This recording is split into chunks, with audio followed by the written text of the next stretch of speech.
Hi everyone, this is Robert and welcome to IDG Live. Today we are continuing our series looking at the mysteries of the world of ice and fire. And today we're looking at Benjen. Not because there is one specific mystery with Benjen that we need to be dealing with, but because there are lots of mysteries to do with Benjen. What did he know around the time of the tourney at Harrenhal? Why did he join the Night's Watch? Where is he? Is he going to return? Has he discovered anything when he's up north? There's a lot of questions to get through. As always, I'll be guided by the questions I've got from my patrons. I will answer as many questions as I can from the chat as we are going through. And I will start with a little bit of an overview of just what Benjen's history is, what we know about him so far, and just a few things about what I think about these mysteries that I will dig into all of that in a whole lot more detail later. But first of all, let's start with Benjen is the youngest son of Rickard Stark and his wife. They had 4 children. He is the youngest. He was born in the year 267 AC. And we don't know huge amounts about his childhood, but we do know that his mother died while he was young. We don't know exactly when, but she certainly wasn't around by the time of the story, and it certainly seems that she hasn't been around for a little while by the time we get to the main story. At the age of 4, we're told his older brother Ned was sent off to the Eyrie to be fostered. Probably a bit before that, his oldest brother Brandon was also sent off down to the Rills also to get fostered. And so he grew up with his sister Lyanna. The 2 of them, we see them incidentally in passing in one of Bran's weirwood tree visions when he looks through the weirwood tree in Winterfell, and he sees these visions, these images going back in time, back in time, back in time. And one of the ones he sees is Lyanna and Benjen playing. They're play fighting with sticks. So they seem quite close. And that's pretty much as you might expect. If their mother had died and their 2 siblings had both been sent away, it's just the 2 of them left. So we would probably expect them to be quite close.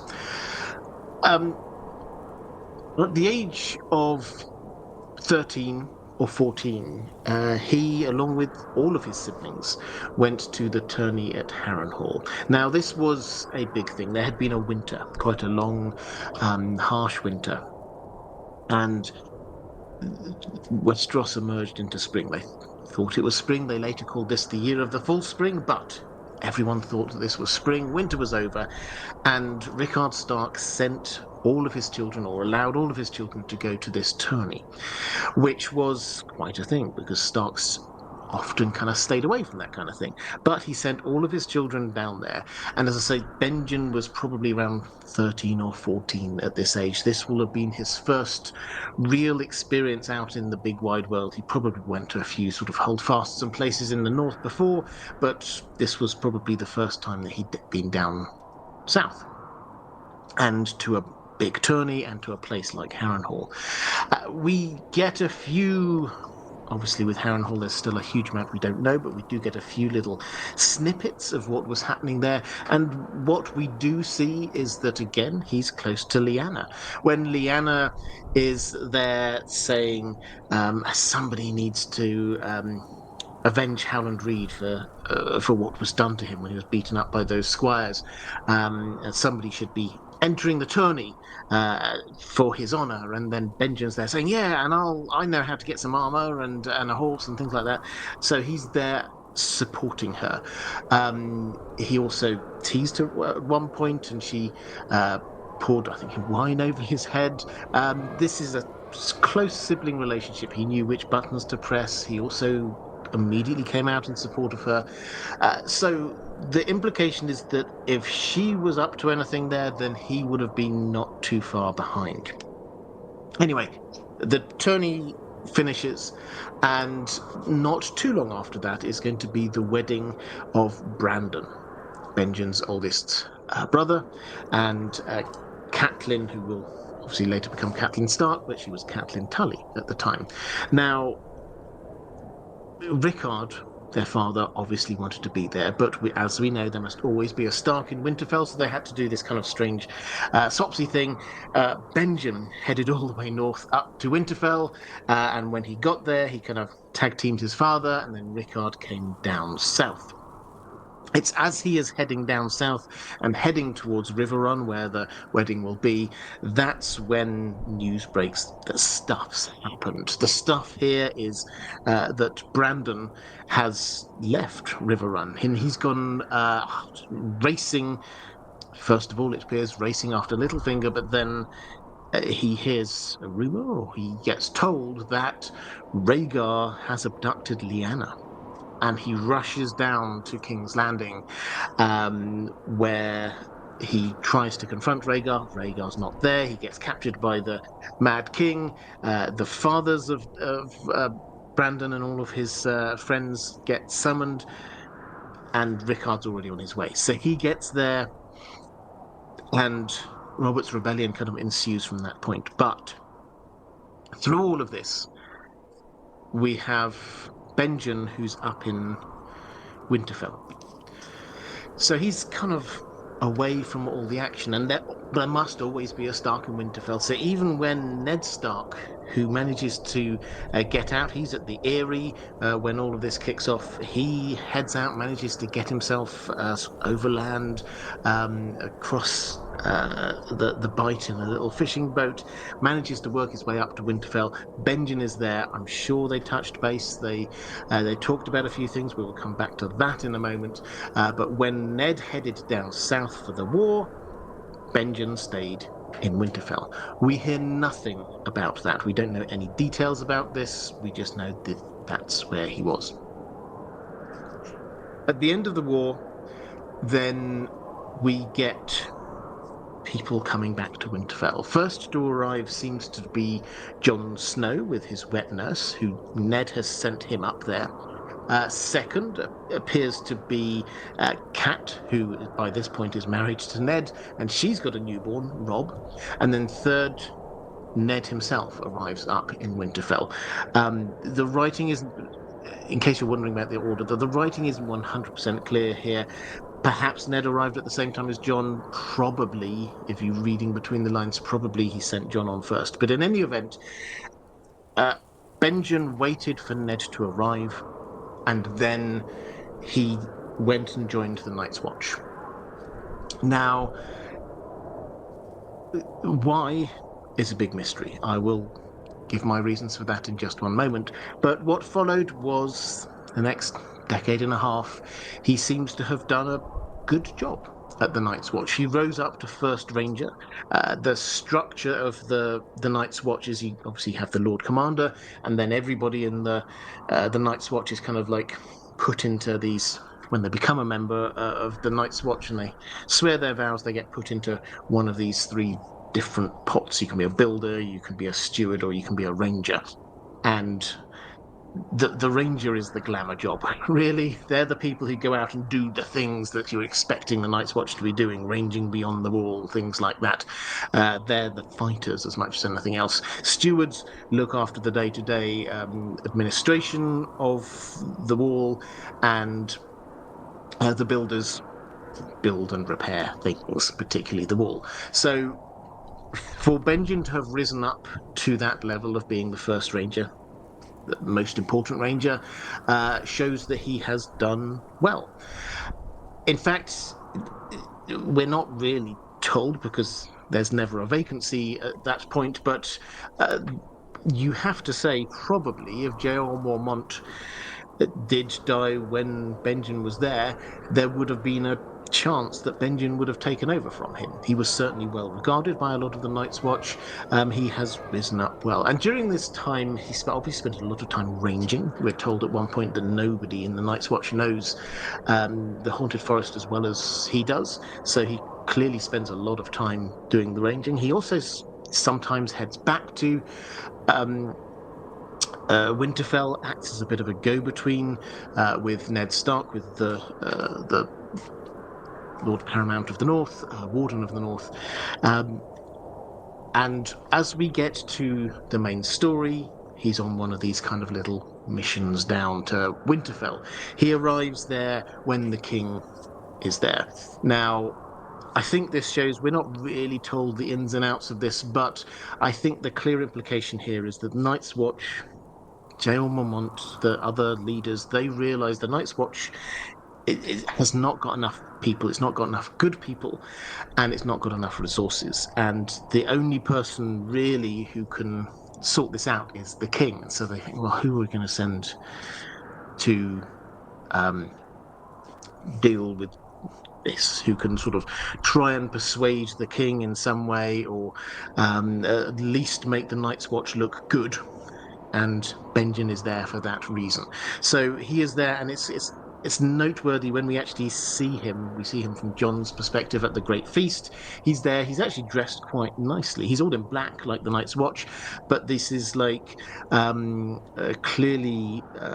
I can't remember that it's satins or silks or something along those lines, but it's nice clothes that he's wearing. Little silver little. I think he's got sort of a silver belt or something along those lines. He's wearing good clothes, so he's scrubbed up for the occasion. He's looking his best, and he's there. As far as we can tell, Robert Baratheon doesn't care two hoots about the Night's Watch. Ned does try and put in a word, but kind of gets brushed off. So that bit of the mission seems to have not been a particular success, but he does head back up to the wall with a potential new recruit, Jon Snow. And Jon is there partly because Benjen put the thought into his head. Benjen says something along the lines of, well, we could do with people like you at the wall.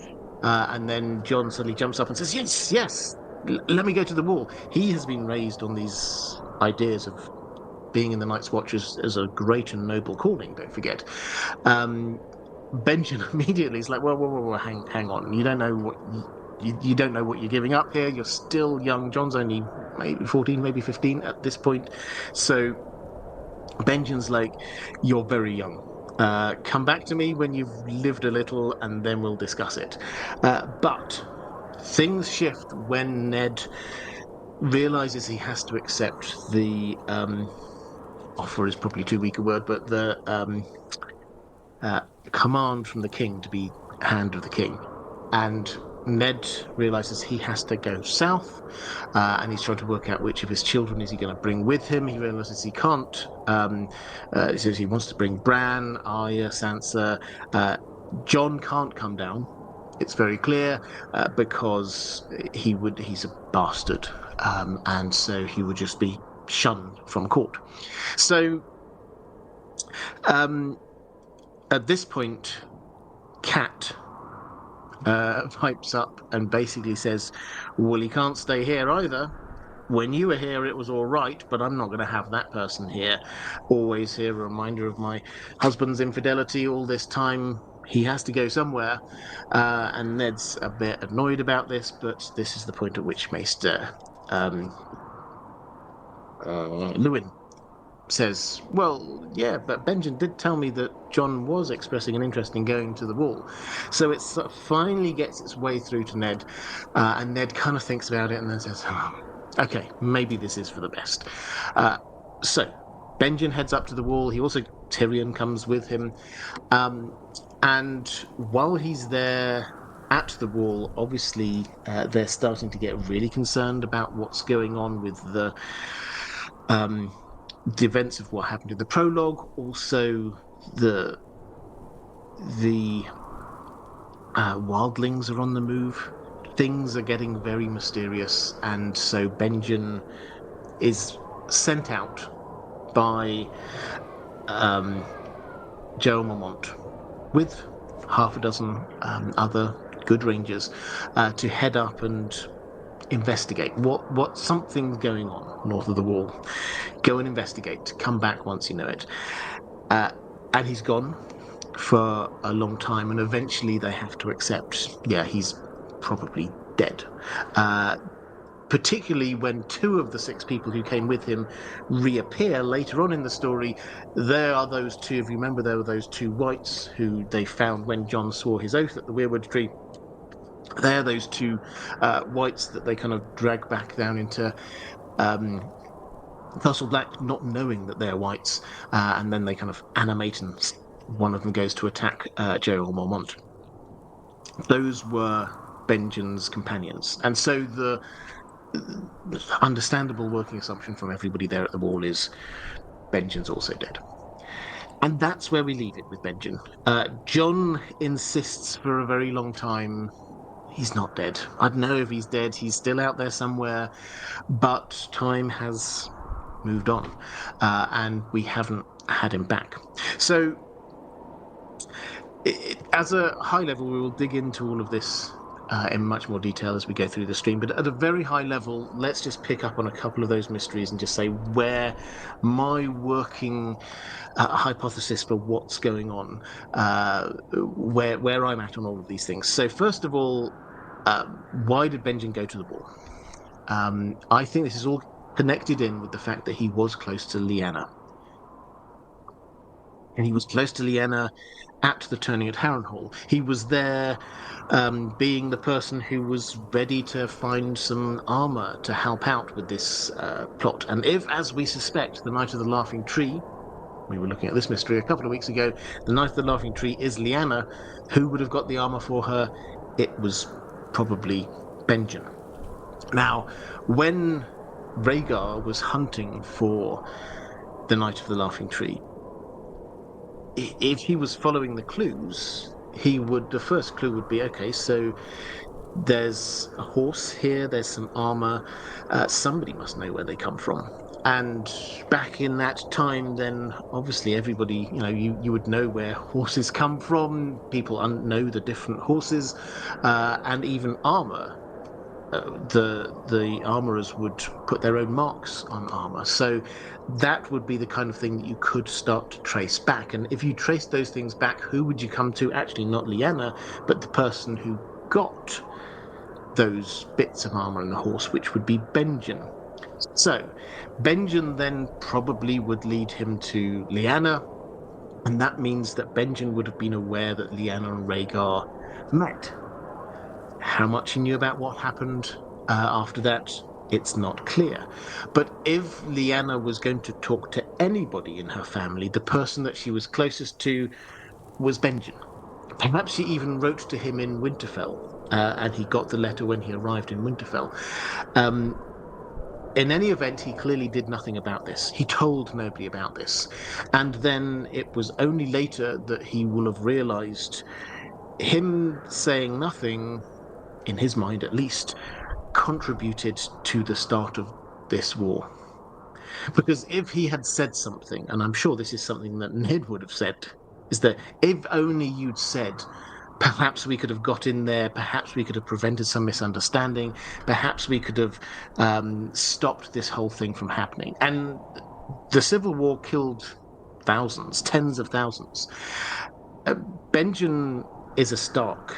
He feels these things deeply. He's very serious. So what does he do when Ned returns? And it's clear Ned has got an heir. There is another Stark. Benjen doesn't need to hang around anymore. The honourable thing for him to do is to go to the Night's Watch. So I think that's why he went up to the Night's Watch in the first place. As for what's happened to him since then, as he's gone north of the Wall, well, I did do a whole video on this if you want the detail on that. I think we can trace him as the Night's Watch, when the Great Ranging went out, they kind of tried to follow him, and it's very clear that he went through the Haunted Forest. He didn't actually stop at Craster's Keep, but he must have gone on to the site. He was a good ranger. He must have got to the site of that event that we saw in the prologue to Book 1. And what would he have found there? Well, nothing, because an empty kind of village area, maybe a few signs of like a shattered sword on the ground. So lots of clues, but no bodies. but they surely would have seen the signs of all of these whites heading off in a direction, shuffling off in a direction. So we could imagine the others, you might not be able to track them, but the whites that they'd raised, sure, you could track them. So he would have gone deeper. And indeed, they find the tracks of Benjen. They sent some rangings out before as well. These go through the haunted forest all the way through to the foothills of the Frostfangs, all the way up the far side of the towards where we think the lands of Always Winter are. So, at some point during that journey, he obviously was attacked by the others. At least two of his group were killed and were reanimated as whites, and they got sent back to the wall. What happened to Benjen, we don't know. But by this point, he will have some information, not everything. So I think very broadly what we're saying is that maybe he got killed. It's possible. We have to accept the fact he's not been back. It's been a long time. There's not only has he not returned to the wall, but he's also not sent any word to the Night's Watch. So it's possible he was killed. We have to accept that as a possibility. Secondly, it's possible that he took his role very seriously and thought, I'm going to keep on following these tracks back all the way, and he's gone all the way to the land of Always Winter. That could explain why we've not heard from him, because he's gone such a long way north. And then he'll have to come such a long way south, and that could take months, years even to do that. So that's option 2. Option 3 is one that we will dig into a bit more, but there's a possibility that, like Cold Hands, a character who we meet in the story, who helps out Sam and Gilly, for example, but also Bran and co.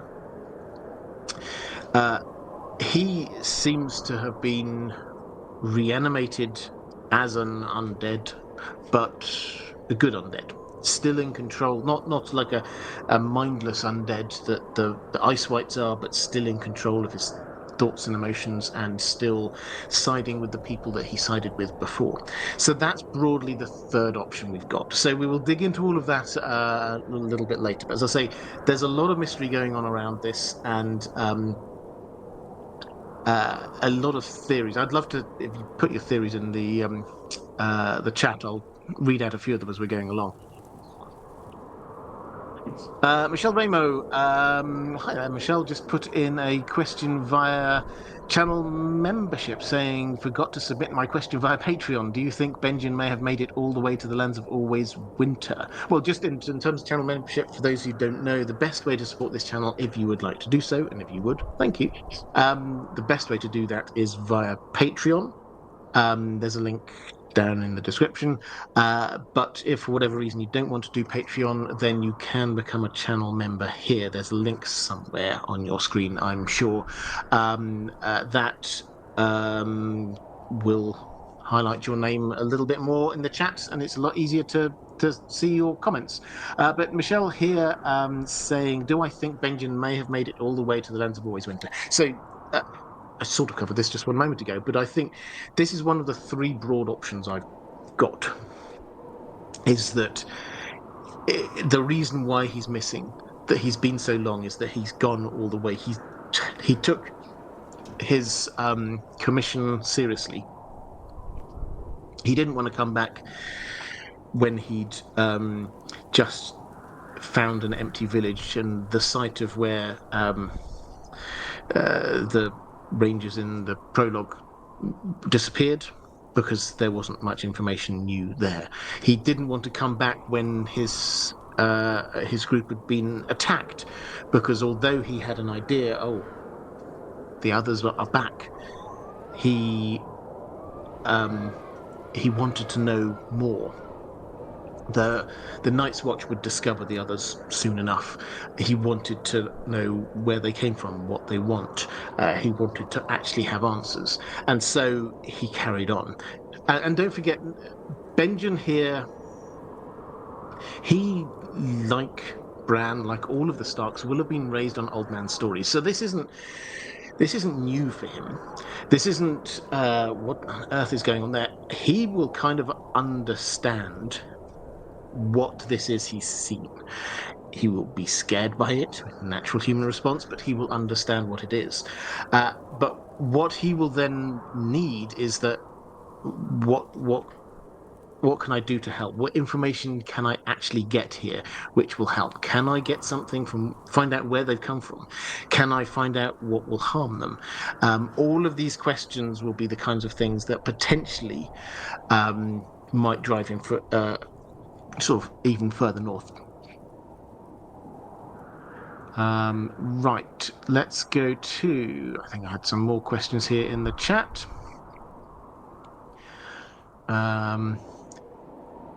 Yeah, question from Guglielmo D'Anna. Probably mispronounced that. I do apologize. Saying thanks, Robert, for the wonderful content. Oh, well, thank you very much. I appreciate that. And then who else did we have? Mara Lee saying thank you for all that you do. You and Dan the dog are very loved. Well, thank you very much. I hugely appreciate that, Mara. And you also said, for my fellow mods and all the fabulous folks in the chat, you rock. Well, I absolutely agree with that. Let's do a quick early shout out to the moderators. If you are here in the chat, enjoying just being able to talk about nerdy things without judgment and without any ad hominem attacks going, and no bots, it's because the moderators are doing a good job. They're helping create an atmosphere and a safe place for everyone, and I hugely appreciate them. So if you are here, could you just show a little bit of love to the moderators? I would hugely appreciate that.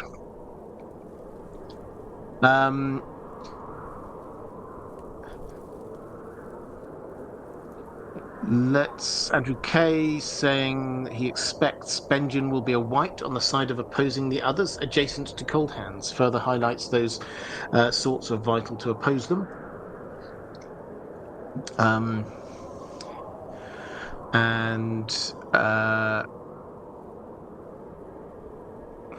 Just in time for the mod appreciation, say people.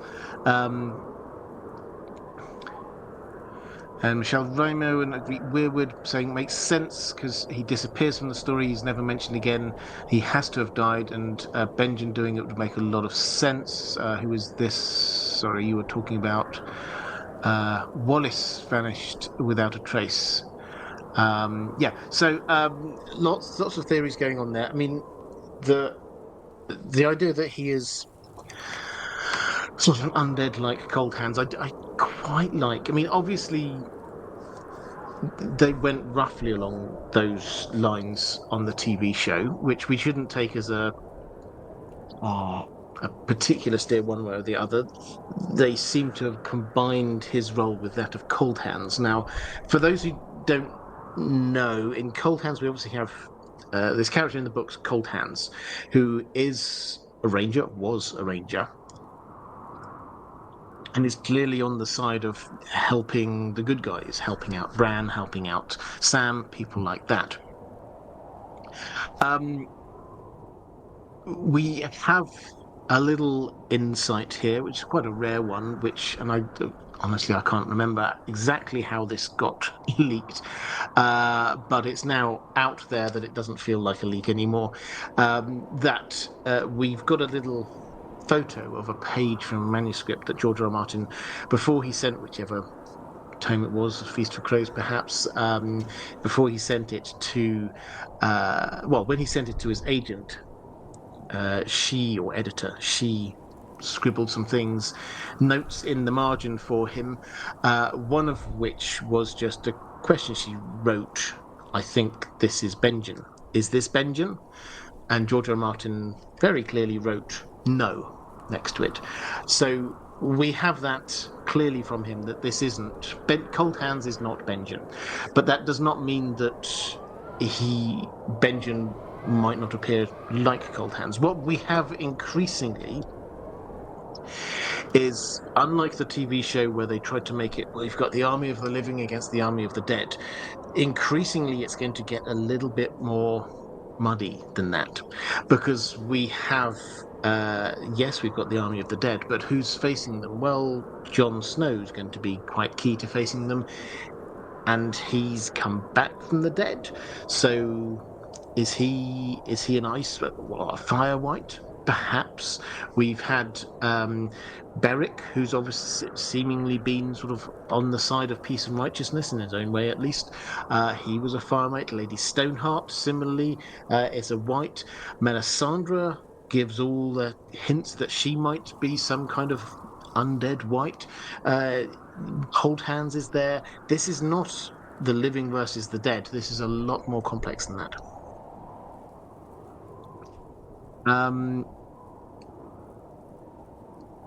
Let's go to a question from Caius Ballerina. Oh, picking up a question for Captain Anopheles. Thank you very much. I love it when people do this, picking up questions for others in the chat, saying, would Benjen have broken his vows and returned to Winterfell if something had happened to Ned or Robb? Well, it's an interesting question. My instinct is that he's probably slightly less affected by this than Jon or Maester Aemon were. He's very clear with Jon. When Jon first arrives at the Night's Watch, he's very clear that his priority. There's an asterisk to this that I will cover later on in the stream, but his priority is for the Night's Watch now. And he says, and I haven't got the exact quote in front of me, but he says something along the lines of, I hold a lot of affection for Ned Stark, but these are my brothers now, the Night's Watch. So I think that Benjen probably wouldn't have been tempted as Jon was, for example, who went charging off when he heard some news about his family, or Aemon, who similarly had these temptations to head off and get involved. So instinctively, I think no, but maybe he did have a different sort of undercurrents of loyalty to family that we just don't see. Roman Lukovets, what was Benjen's official reason for visiting Winterfell in the Game of Thrones? I assume visiting his family would count as breaking his Night's Watch oath.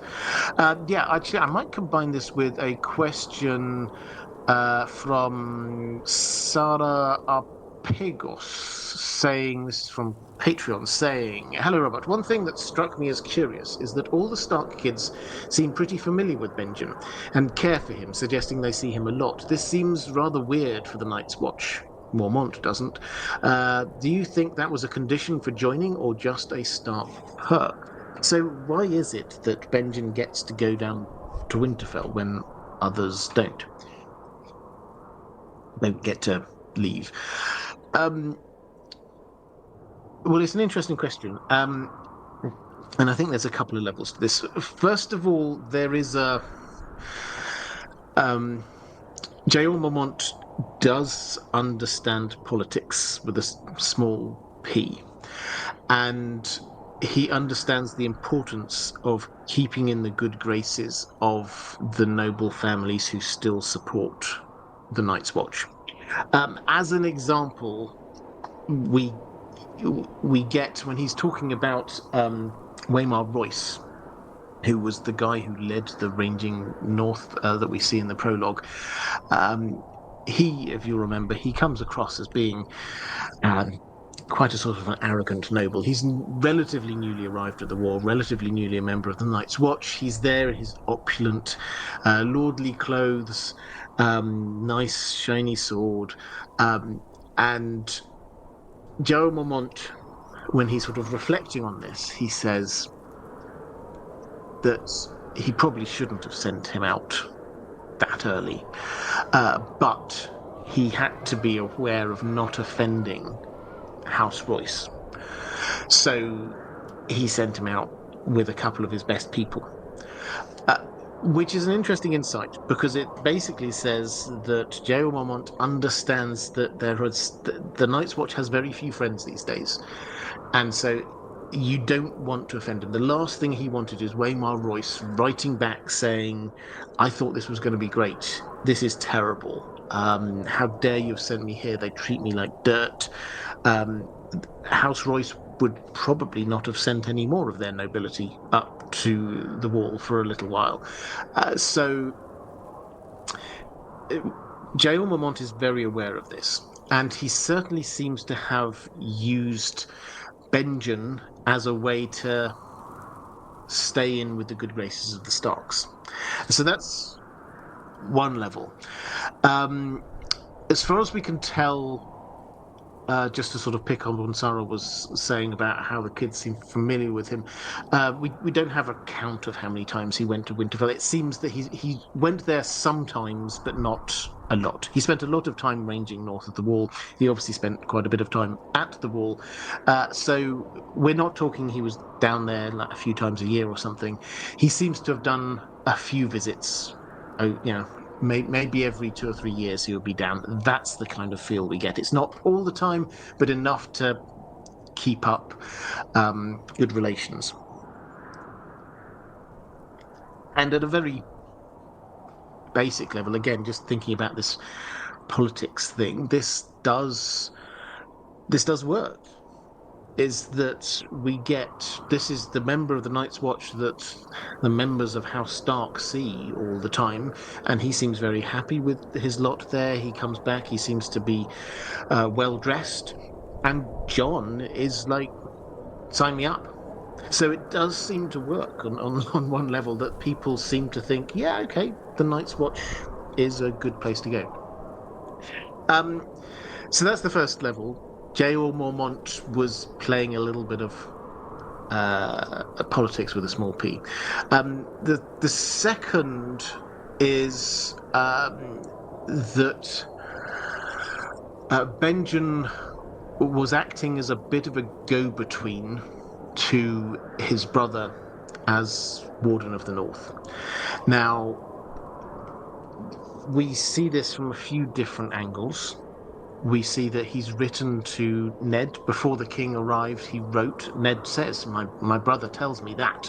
The Night's Watch are very low in numbers. They've not got enough resources. So he's clearly been used as this route in, rather than sending a formal letter from the Lord Commander. I'm sure Jael Mormont and Ned Stark got along fine, but it works a lot better. This is your brother writing to you, telling you these things. And he went down, and Bran does have a memory of when Benjen was down at Winterfell, and he was talking to Ned, and they were kind of trying to come up with some plans about strategic thinking. How do we deal with the problems, the issues of the Night's Watch, which were that had shrunk, the numbers had shrunk, so they had to just get down into 3 of their castles. They'd left huge swathes of the wall completely unmanned. The wildlings were climbing over it, coming south of the wall and raiding in the Gift. And the Night's Watch just didn't have the manpower to deal with this. And so Benjen and Ned were like trying to come up with this plan. And Ned's thought was, well, if they give some of the Gift back, we can, because the Gift is this area, a huge amount of land south of the wall that is under the control of the Night's Watch, and all of the in the same way that the area around any noble's house, the miller would be paying their tithe of corn or money up to the Lord, and here all of those lands, they're paying their money up to the Night's Watch. But what Ned was saying was, hey, if we install a whole new load of minor lords up here, they can build their castles, they can protect their land. So we've not just got random farmers and people up here, we've actually got lords who can raise their own sets of men-at-arms. They can protect this land. And Benjen's there saying, I think I might be able to swing this with Jael Mormont, as long as the income from those lands still goes up to the Night's Watch, which seems to imply that Benjen almost kind of took it upon himself. This wasn't just J.R. Mormont sending him there as a go-between. Benjen saw his role as being sort of halfway between the Starks and the Night's Watch, which is fascinating and leads me on to like this third point here, which is I think there's more that we need to learn about the relationship between the Starks and the Night's Watch, because the more we dig into this, the more the Starks seem not just to have we're the closest lordly family, the lords paramount here to the wall. They seem to be in a position where they can they're not in charge, but they feel responsible for it. If you remember, there was in the House of the Dragon, they had a scene which doesn't come from George R. Martin, but I thought it was fascinating. They included it, where they even had this like lot ballot random thing where one in however many people would go up to the wall from Winterfell after every winter or just before every winter, or whatever it was, and that goes beyond like, oh, we'll just send a few people here. That is we feel responsible for keeping the wall manned. And then you look back through history and we see the amount of times that the Starks come in, help out, fighting against the wildlings. They help the Night's Watch, and they're there holding Castle Black until a new Lord Commander can be put in place, that kind of thing. And you see the amount of Starks that end up at the wall. There's a level of connection there that it goes beyond just being we're the closest major family to the wall. So all of that is quite a long digression to say that's why Benjen was there. There are layers to why Benjen was at Winterfell. To answer, Roman, your original question, is just visiting his family breaking his Night's Watch oath. If he'd been given permission to just visit his family, then that would be fine. If he was doing it of his own volition, that would be breaking his oath. But the official reason would have been something along the lines of, the king is there, we need to have someone who can be there to be putting our case forward, and rather him than Yoren. Yoren seems a very capable Night's Watchman. You'll remember Yoren. He's the guy who heads north with Arya. He seems very capable, but not the kind of person who will be mixing in high society. Whereas Benjen, because he's Ned's brother, he could get into the feast. He could mix with the nobility, and they might not particularly see him as very high up the social ladder, but they would recognize at least who he was. Driving Luton saying mods are the chat's version of the Night's Watch, keeping us all safe from the others. Yeah, amen to that. Let's just have a quick flick through the chat, make sure I've not missed anything. I don't think so.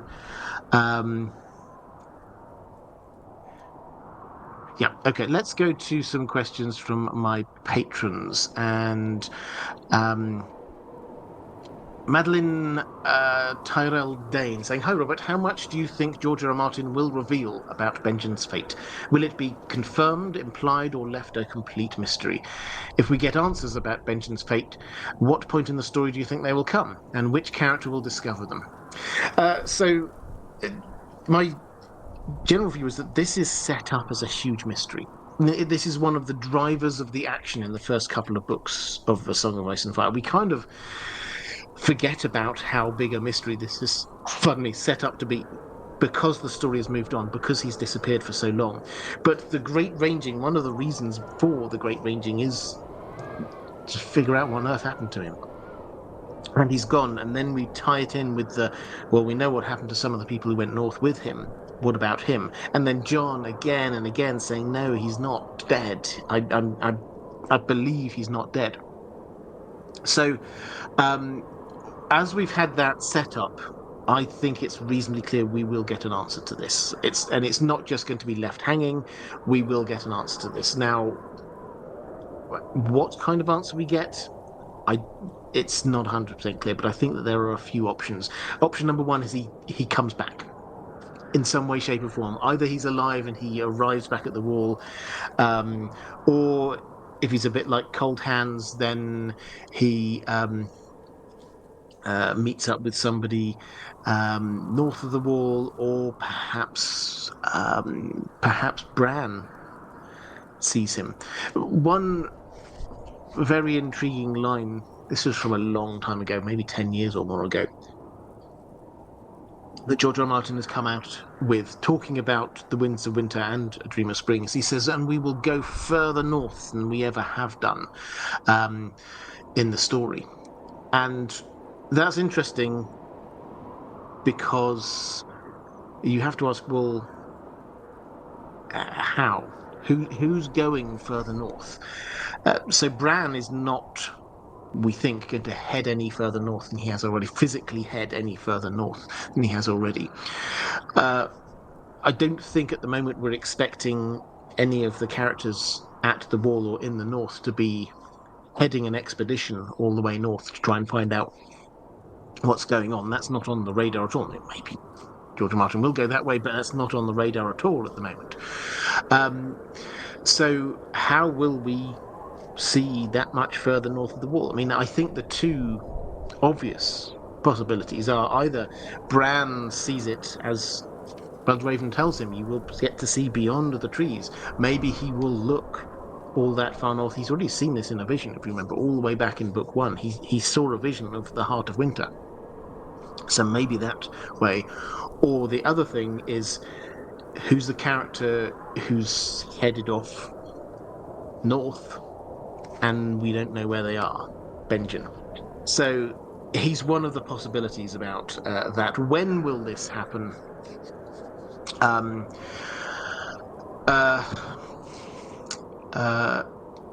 Not immediately, I wouldn't have thought.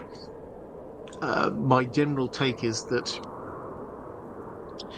Benjen will come back, but in some way, but he has information that is important about the others. Assuming he comes back, maybe he's going to be dead, but if he does, then he has information probably about the others, and he has information about what happened in the past, particularly who Jon Snow's mother is. So, like Howland Reed, he's probably being held back strategically by George R. R. Martin until such time as those details can be revealed, which is probably not until, the latter part of the Winds of Winter at the earliest, and probably the beginning parts of A Dream of Spring.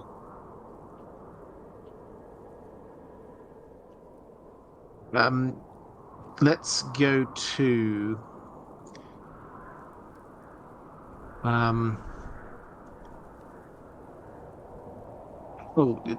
actually, yes, I made a question. Actually, when I was going on that, why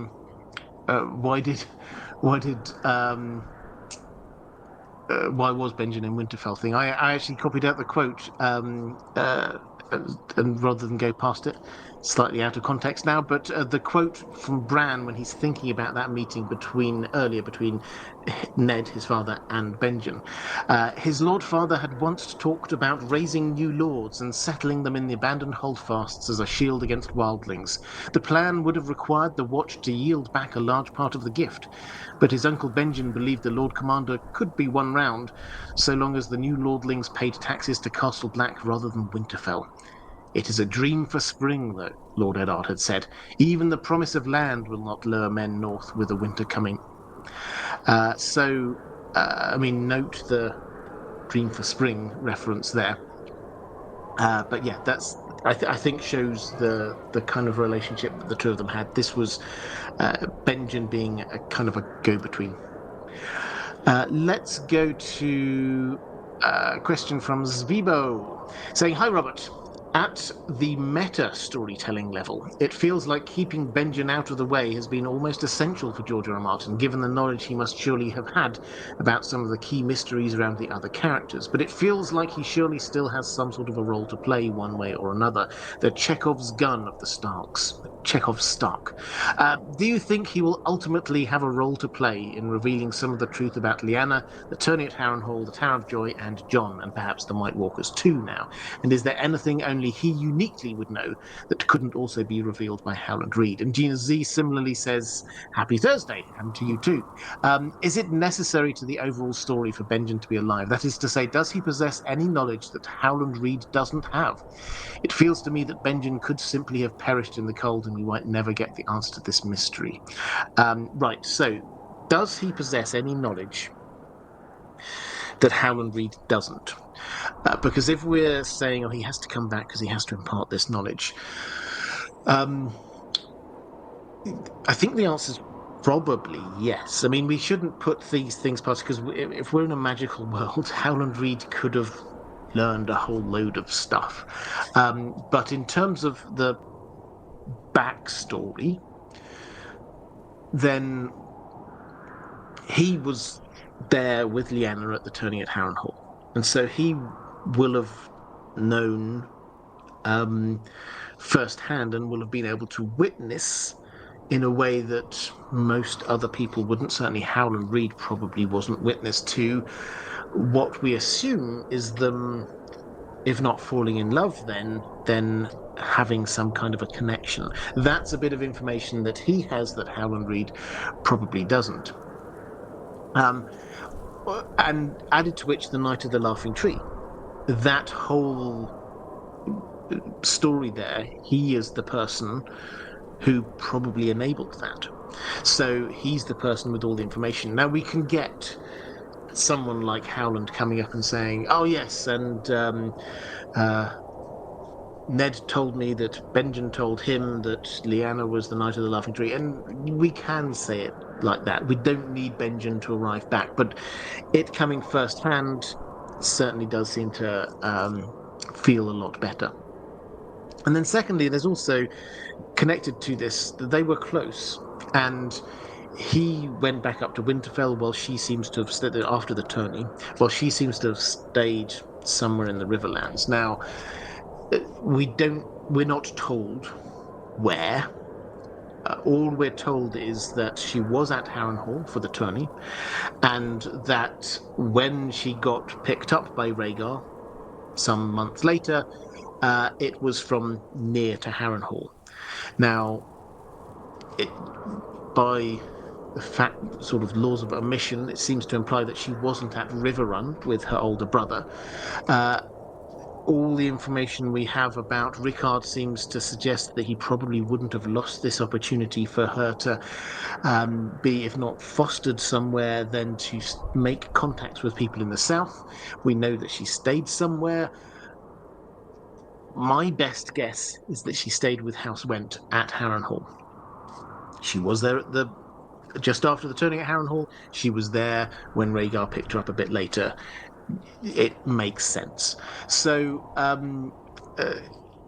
if she was based there, and if we're working on the assumption that she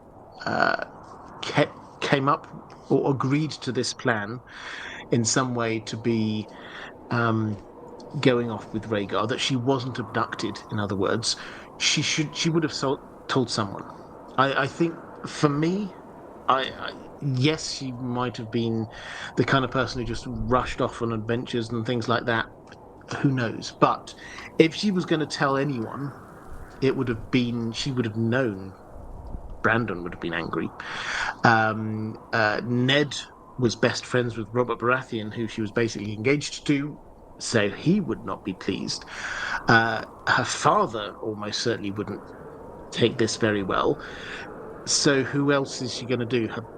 Her closest sibling, Benjen. So even if there's not much from the tourney that he knows about what's going on with Rhaegar, I think there's a fair chance she might have written to him in some way or alerted him to let him know what's going on.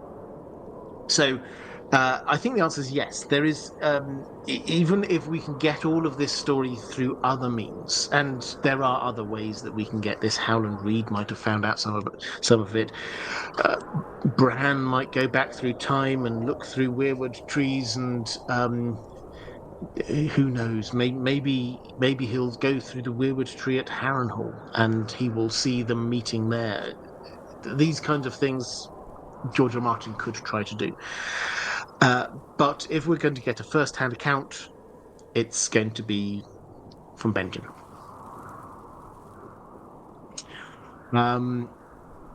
Podcast saying she went to Went. Yes, I mean, it's one of these things. I mean, this is a sort of a digression, obviously, away from Benjen, but it's one of these things that it's headcanon for me now. There's literally nothing there that says what happened with Lyanna after the turning at Harrenhal and before she got picked up by Rhaegar and co. A little bit later. But it just works perfectly for me. If she's not based there, it will have had to have been at one of the other Riverlands houses, and she would then have had to head back to near Harrenhal. So I just like the idea that would have enabled communication also with Rhaegar, because obviously Sir Oswald Went was one of Rhaegar's buddies. So as I say, it's headcanon for me. Now, we don't have any complete supporting evidence on this, but it just makes sense.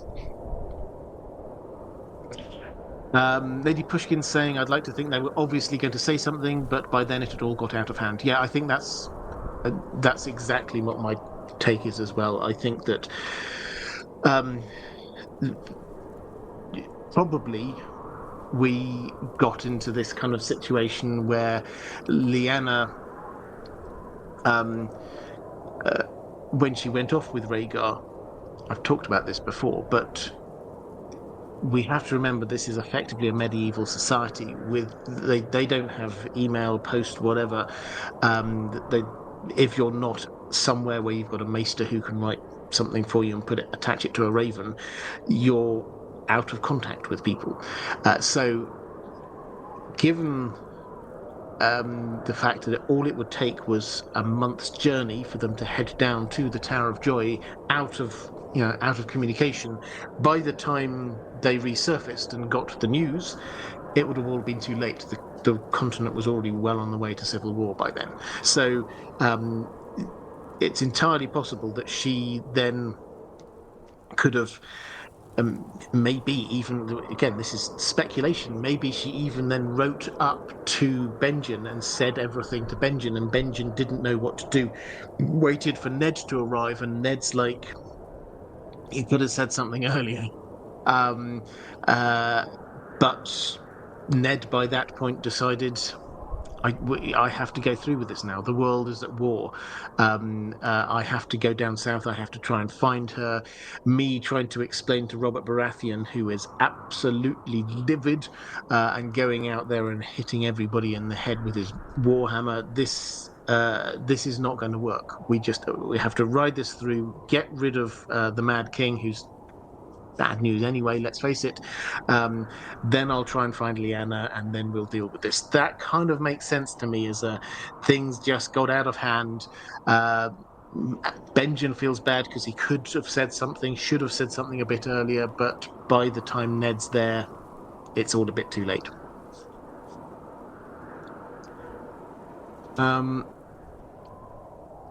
Andrew Kay saying, think about the precedent somewhat similar to the Laughing Storm situation with the spurned Baratheon match.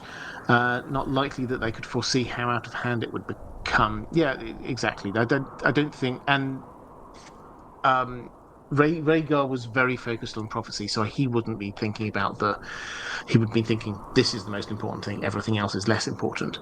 And Lyanna, yeah, maybe she did right, and it just all got a bit lost. Right, let's go to a question from Scott Bittner saying, hello Robert, I hope you and the dog are doing well. We are, thank you. I have heard it said by many YouTubers, and possibly you yourself, though I can't remember, that Rickard Stark was thought to have southern ambitions. Yes, he was. This is uh, I mean, it's not from me or other YouTubers. This is something that comes from a character in the story. This is Barbary Dustin, who is hardly the most objective of characters here, but she basically talks about him having, and she blames Rickard's Southron ambitions for the fact that she could not marry the person that she loved, which was Brandon Stark, because Rickard Stark wanted Brandon to marry a woman from the south, Catelyn. So that's where that line comes from. And although Barbary Dustin isn't, as I say, she's not particularly objective, the evidence does certainly seem to suggest, at the very, very least, Rickard Stark was a lot more keen to establish good relations with the South than most of his Stark predecessors. If that is true, and Benjen had not joined the Night's Watch, who do you think, this is Scott's question, who do you think would have been a good or wise or strategic marriage prospect for him? What house or kingdom would you have tried to get Benjen into if you wanted good relations in southern politics? I'm sure the options would have been limited with him being the third son, but I'm sure they still could have gotten some good prospects with him being a Stark and his family being Lords Paramount of the North. P.S. I was wondering really quickly if you've ever read the Johannes Cabal series by Jonathan L. Howard. A big fan, wondered if you've ever read them. I haven't read them, but thank you very much for the recommendation. Okay, so who might Benjen, if none of this had happened, who might Benjen have been lined up to marry? Who would be a good noble family? Well, I find this quite a fun sort of what if. So I've talked a few times before, I think, about the fact that so the Starks, the Southron ambition plan seems to have been, okay, so we're going to marry our heir to the eldest daughter of the Tullys. We'll tie in the Riverlands that way. We'll get Lyanna, the eldest daughter, we'll get her married into the Baratheons. We'll get her to marry Robert Baratheon, so that'll tie us in with the Stormlands. We'll get Ned to be fostered by House Arryn, so that will bring the Vale in. And then I've sort of speculated on the back of that, well, who would be, obviously we then need a match for Ned. Who would be the right match? And if you've already tied in the Stormlands, the Vale, the Riverlands, then you're looking, and if you're a second son, so you're probably not looking at a Lord Paramount, sort of one of the big noble houses. Added to which, incidentally, there was a bit of a shortage of daughters of that sort of age there anyway, so the options were relatively limited. There was Cat, obviously, and there was Lysa, but beyond that we have Cersei, but Tywin was very clearly trying to match her up with the Targaryens. The Baratheons, they just had, there was just the three brothers there. You could do the rounds of the other families, but basically there weren't many people there who you could possibly match up to. And as I say, so Ned is a second son. So what you'd probably be looking for Ned is like a next tier down, an influential house next tier down. And this is why I've speculated that perhaps a Shara Dane was being set up to be a match for him. This would explain why Brandon Stark was pushing Ned to dance with the Shara Dane. I don't think they got together, those two, but I think that that's where the connection was made, is that Brandon was sort of suggesting, House Dane, they're a really old, influential family. We've not got any ties into Dorne yet. Added to which, they're currently incredibly close to Rhaegar, who is the heir to the throne.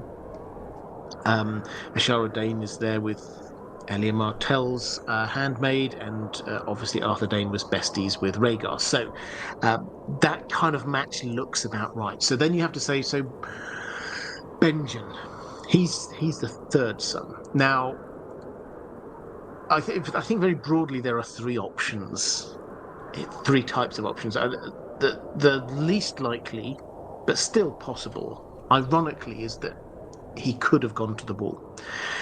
Anyway, I think there's 5-10% chance, but you have to remember that he's the third son. By the time he's grown up, you might keep him till he's like 18 or something. By that time, Brandon could well have had two, maybe even three children. Maybe we'll have. Maybe Ned will also be married and have a child. He could go from being third in line for the Starks to actually now being sixth, seventh in line, and he wouldn't be needed for being in line for the Starks.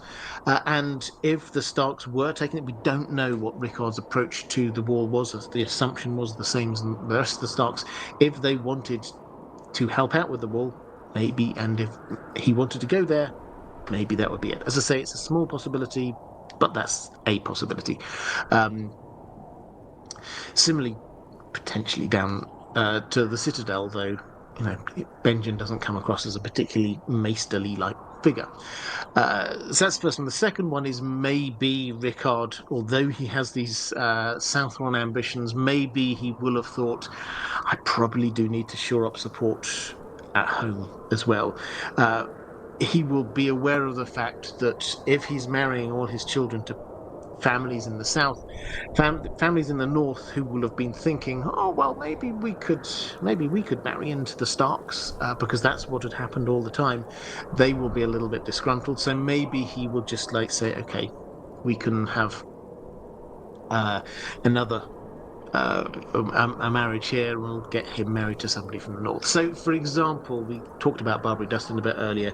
She was clearly very upset that she wanted to marry Brandon. She thought that this would be a potential match. It was a potential. Barbary Riswell she was at the time. She wasn't Barbary Dustin at the time. It was a potential match. The Starks had a history of marrying Mormonts, Flints, various families from the north. So marrying another family from the north is entirely possible. She's the kind of person who potentially could end up, not with Brandon, not with Ned, but with Benjen. So that's one kind of possibility, is somebody to shore up the position in the north. But again, I would put that one as quite a low probability. The higher probability is, as you say, another family in the south. And then you're looking at this, I think, still this kind of second-tier family who would wish to sort of expand their influence in some way. Who might that be? Well, I guess you're looking at the parts of the Seven Kingdoms that they hadn't got connections to. So you're looking potentially at the Crown Lands. You're looking at the Reach, the Westlands, maybe Dawn, if they didn't already have that connection there. So maybe you're looking at one of the sort of the second-tier houses in, say, the Reach. The Rowans, maybe Tarleys, that kind of thing. Just like a really old, well-established family who you can just like get some links down to there. So it's all a little bit theoretical because we don't know the situation, but he is a third son, so he's almost the spare that you can just do other things with. If Rickard had married all of his children to southern families, that would be quite a statement to the north. That would be saying that would not just be Barbary Dustin saying he's got Southron ambitions. That would be everybody saying the Starks, they're focused on the south now, not so much the north. Which is why I thought potentially a northern match. Michael Trainer saying, it's said that Benjen wanted to join the Watch after hearing an impassioned speech from a black brother during the feast at Harrenhal. Do we know any more information about this, about his perceived motivations for joining the Watch? So his perceived motivation, what were people told? Well, there was an impassioned speech at the tourney at Harrenhal. We hear about this from Jojen and Mira, who obviously had heard this from Howland Reed. They'd sent a recruiter down there. Basically, there was this before the tourney. There was this big feast and lots of entertainment going on. Everybody was there, dancing, getting drunk, all of the things you should do at medieval feasts.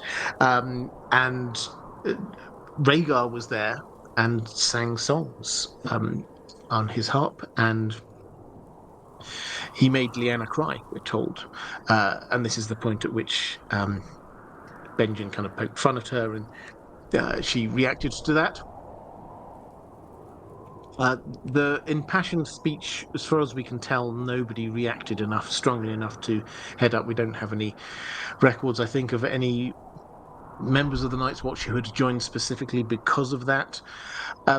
My general take is that I don't think they gave a reason. At least we're not told, here's the thing. It's just the Starks send people to the wall. The Starks support the wall. This is a normal thing that the Starks do. Younger brothers of the Starks often go to the wall. It's actually quite a convenient thing for the Starks, because like nobody would really ask questions of a younger brother going to the wall, because this had happened for literally millennia.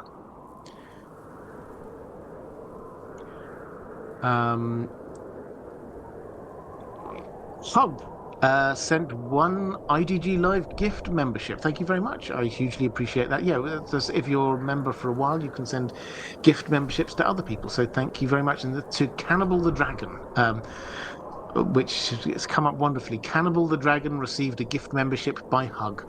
Lovely little phrase. Okay, let's go to another. Nichino saying, hi, Robert. First time here in the chat. Long time follower of your work. Well, welcome. It's great to see you. You had a quick question. Do you think Benjen and Ned had a chat about what happened to Lyanna? Did Benjen tell him that he knew? Yeah, I think so. I think that... if I had to guess, what happened was that when Ned, during the war, he goes back up to Winterfell, calls the banners. Generally, that process would have taken weeks, months, to get all of the army together. And during that time, he would have had plenty of talks with Benjen.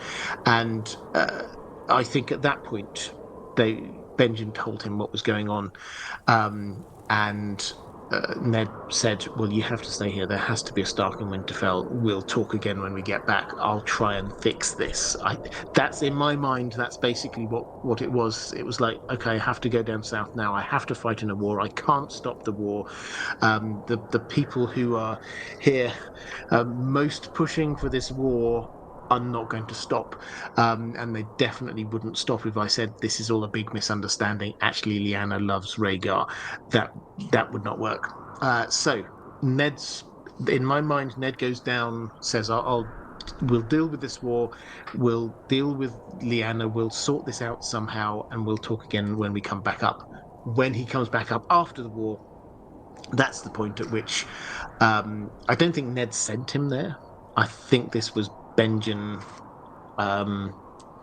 deciding, actually, you know what, for honor's sake, I'm going to go and just sort of get out of here. Let's go to Roman Lakovet saying, since Benjen warned Jon about joining the Watch before knowing a woman, is it possible that he had relationships before joining himself?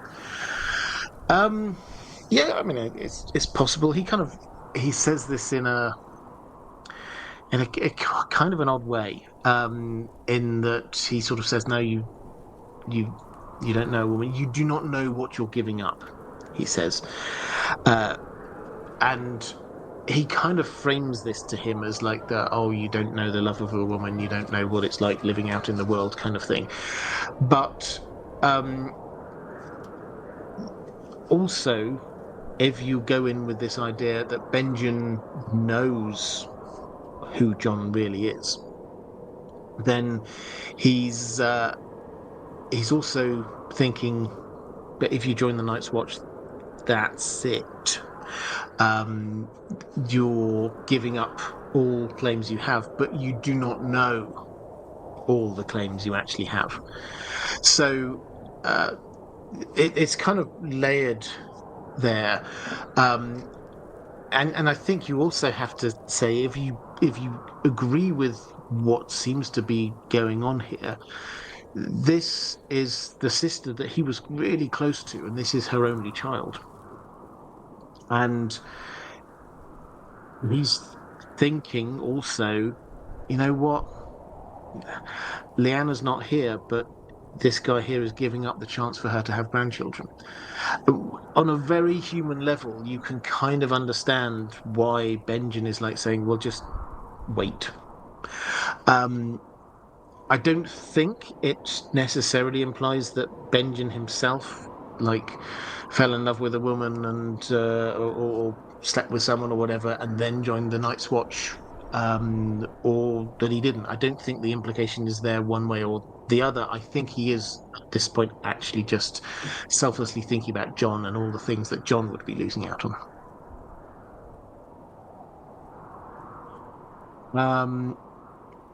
Okay, let's go to where have we got to? Diego Godoy saying, "Hola, Robert. Hola."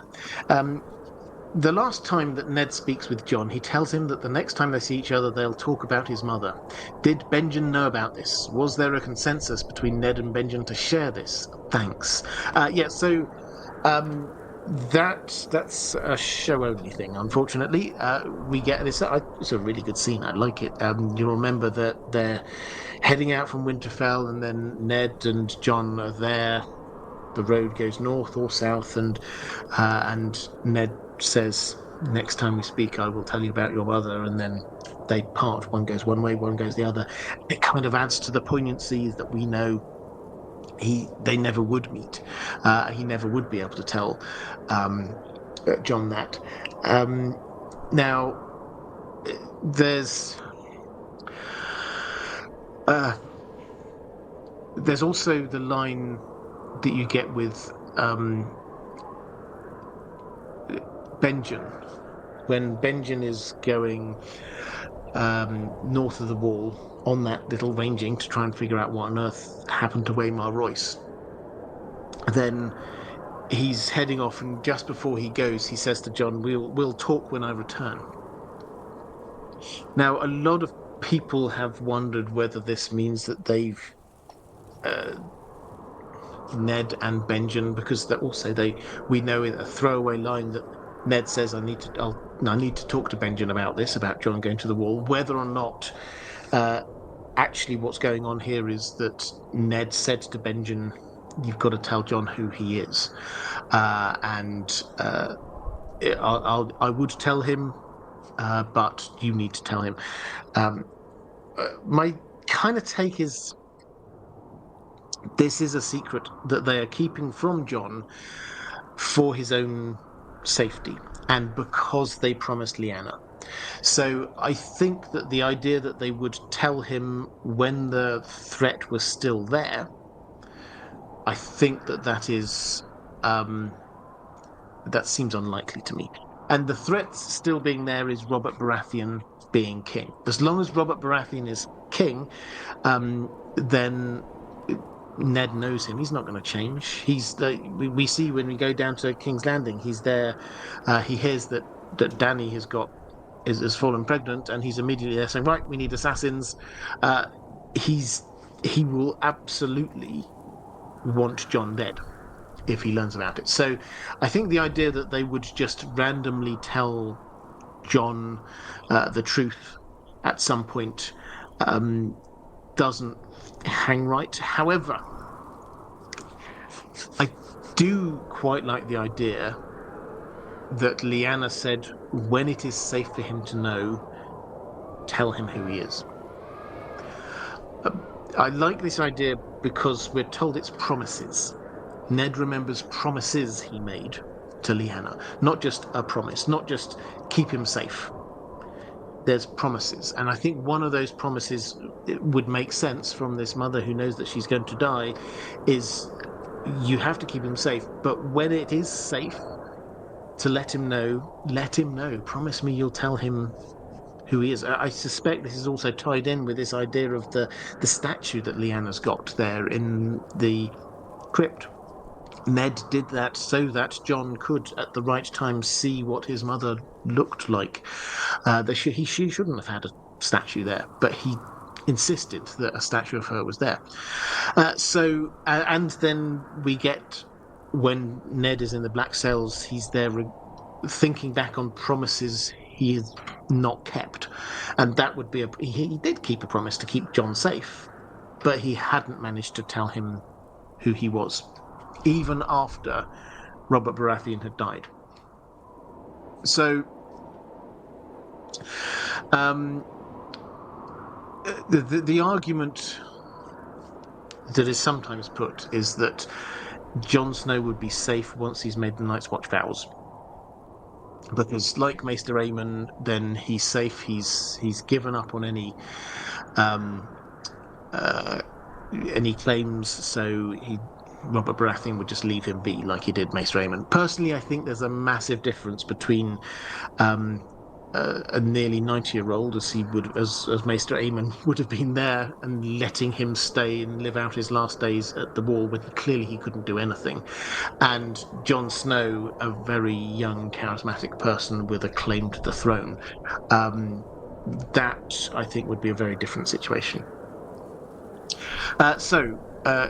To answer the question, was there a consensus between Ned and Benjen to share this? I think there probably was a consensus that when Jon was safe, if Robert Baratheon died, then he could be told, but not before. I don't think they would have just randomly told him. Okay, let's go with a question from Mattia, just saying, just listening for a bit, hope you're all well. Good to see you there in the chat. Lady Pushkin saying, I have a theory that Benjen told Maester Aemon about Jon, giving Jon extra protection at the Wall, so to speak. Secondly, do you think Benjen had some warging abilities and could have escaped death and been living in an animal somewhere? Well, on the warging thing, George Martin has said it's not genetic. So just because he's a Stark does not mean that he's necessarily going, and because all of the Stark kids are wargs, that doesn't mean he is. There's a magical element going on there. So probably not. It's possible, but probably not on that one. As for Maester Aemon, I mean, I have to admit, it's a good question. Might he have known? And I did go down a bit of a wormhole on this one. In fact, I might even make a video on it. Just as a question, did Aemon know about Jon?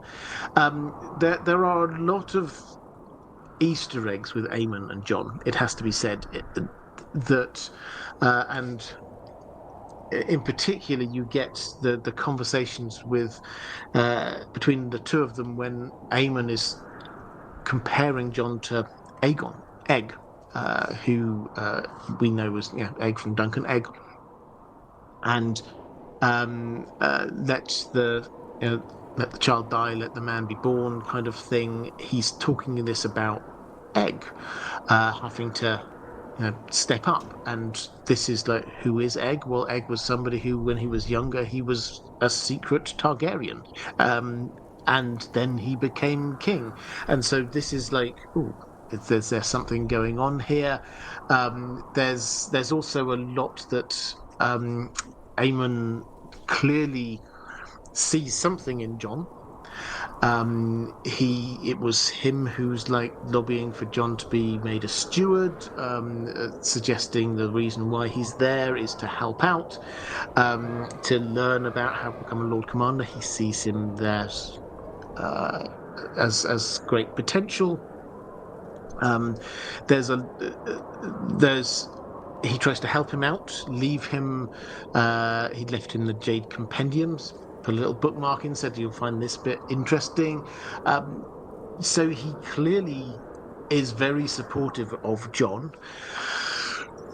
but And obviously, if there's anyone who knows about Rhaegar, he seems to have been pen pals with Rhaegar, so and almost certainly did know uh, because he knows about who Rhaegar thought was the prince that was promised.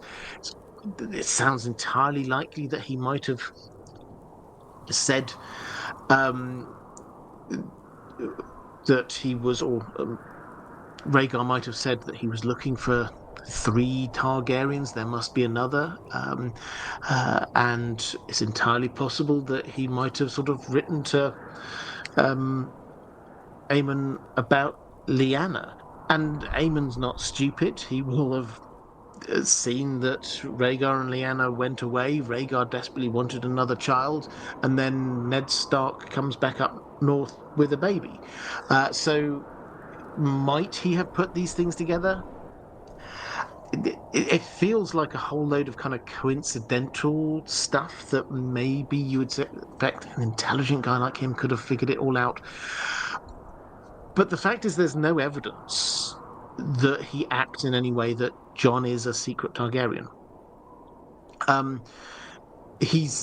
You can see his delight when he discovers Dany has hatched dragon eggs, and he's like, there, so she's the prince that was promised. I have to go to her. All of these kinds of things. There's no, oh, but maybe, Jon, he's also a secret Targaryen. He never kind of mutters that. He's almost delirious at the end, saying lots of random things to Sam, and at no point is it like, oh, but Jon, he doesn't know who he is or anything like that. There's none of that. So it's sort of arguing from silence in a way, but you would expect something from him. So did he know? He doesn't seem to give any evidence that he did. Do I think that Benjen might have told him? I don't think it's likely. Personally, Benjen would have taken the promise as secretly as Ned does, and Ned didn't even tell his wife.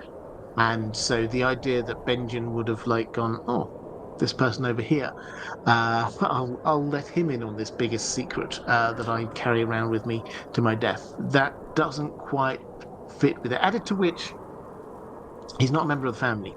He is a Targaryen, and what's going on here is that this is Benjen with his Stark side. If he's holding this secret for his sister, and if he talks to Aemon about this, it's just saying, and this guy's a Targaryen.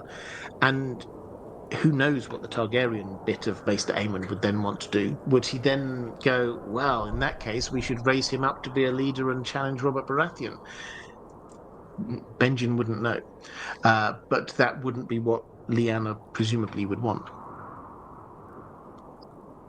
So, as I say, I'm probably going to do a video on that because I think it's a fascinating little discussion. I think there's a whole lot more to discover going down that road. I'll come back to it, and I may come up with another view. I will let you know if I do. Martin S, thank you so much for the super sticker.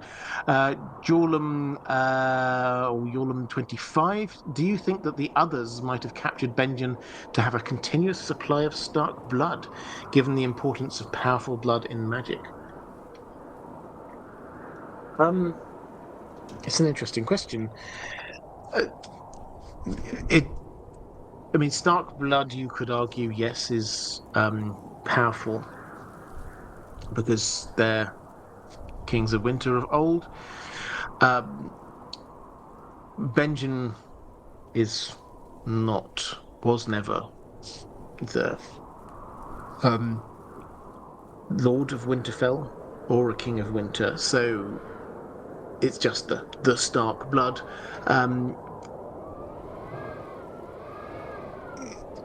As far as we know so little about the others, and the reason why I'm kind of struggling on this one is that George R. R. Martin has not given us huge amounts of information on the others, and so exactly what they want and how they operate, we do not know. But from what we have seen, the magic that they have is this kind of dark mirror version, a black mirror version, a dark mirror version of the northern greenseer abilities. They can control people in the same way that Bran can go into, say, um, different animals and different humans while they're alive and just sort of skin change into them. The others seem to be able to do that and control dead creatures and animals. And they seem to be operating somehow on the kind of the same kind of green dream net. Certainly in the TV show, they definitely were on the same kind of green dream network that the Green Seers use, not the kind of the fire and blood Targaryen-y kind of magic. So if there is a use for Stark blood, then it would be more connected with who they are as their identity, and are the Starks involved in that in some way. But that is definitely a video I'm doing quite soon. So yeah, interesting question. I don't think we've been told enough yet for that. Lady Pushkin saying, have to bow out now. Have to get up early. Thank you so much. Great to see you. Let's go with Mara Lee. Do you think we'll ever know the true fate of Benjen Stark in the books? I believe he knew the truth about who Jon's father was, and like Howland Reed, could be one of the ones to tell Jon of his true parentage. We know he's not cold hands, but want to know the true fate of Benjen. Do you think Benjen cared about Jon, or do you think there may have been any animosity, as some content creators feel there probably was? Okay, so I think I've covered the cold hands thing and the will we know bit, but let me pick up on the animosity here. I have to admit, I've not seen or read any content creators who talk about an animosity between Benjen and Jon. So I'd be very interested to see where that's coming from. We only have 3 or 4 chapters of the couple of them interacting, so it's quite hard to sort of come up with the full conclusion. But certainly when they're first introduced, this is from Jon's POV, and Jon is there kind of like ruffling Ghost's hair, and then Benjen comes up and kind of ruffles Jon's hair in like a kind of an amusing way, and Jon seems very happy to see him there, and they're chatting away. That all seems very amicable. There is a little bit of tension, it has to be said, when they get to the wall. Jon wants to come with Benjen on arranging north of the wall, and Benjen says no. And he seemed to have been in a good mood, laughing and joking with people who are singing a song, and then he sees Jon there, who's just like turned up and is kind of staring at him, and he suddenly goes all serious and says, "We'll talk when we get back, but no, you can't come now." Is there animosity? Personally, I don't think that's what's going on here. What actually, when you dig into these first few Jon chapters, is at the wall. We see this from his perspective, so we have to kind of like dig beyond the first layer. But he's actually a little bit privileged, a little bit entitled when he first arrives there. He's like already sort of like he's showing off with the sword. He has to be kind of pulled aside when he's doing the sword training lessons and like be told, Jon, right, seriously, you've been trained by a master of arms at one of the finest castles in the land. These guys, they're just rando people. They may never have picked up a sword before. You're beating them up easily. You're humiliating them. He has to be kind of like a word in his ear. And then with Benjen going north of the wall, he goes to Benjen and says, "Can I come? I'll be great, really." And Benjen's there going, "No, you can't. You're not even you've not sworn your oaths yet. You're still not even a member of the Night's Watch." And he then and Jon kind of like pushes him, and he's like, "You got to understand that here it's done on merit. I'm sure you'll get there, but you don't, just because you're just you've been brought up in great privilege doesn't give you the automatic right to come out and do the things you want to do here. You might not end up a ranger at all. Who knows? You need to prove your worth, and then you get to do the cool things. So that's the if there is any animosity, it's there, but I don't think it's animosity so much as Benjen acting as an uncle, actually teaching him the ways of the Night's Watch. Martin S. Which Fantasyland area is more hostile to human life climate-wise? The land north of the Wall, if the undead were gone, or the Aiel Waste in the Wheel of Time? That's a good question. I mean, the Aiel Waste. I mean, I think it depends on which bit you're talking about. If you're talking the area just north of the Wall, where the wildlings are, the wildlings have survived there for thousands of years. It's not pleasant, but they're happily surviving there. They've adapted their life to ways that allow that to happen, and that is similar to what happens in the Aiel Waste with. This is Wheel of Time reference for those who don't know it. But if you're talking about further north towards the Frostfangs, the land of always winter, that is just so cold that humans can't easily live there. So I think it depends which bit you're talking about.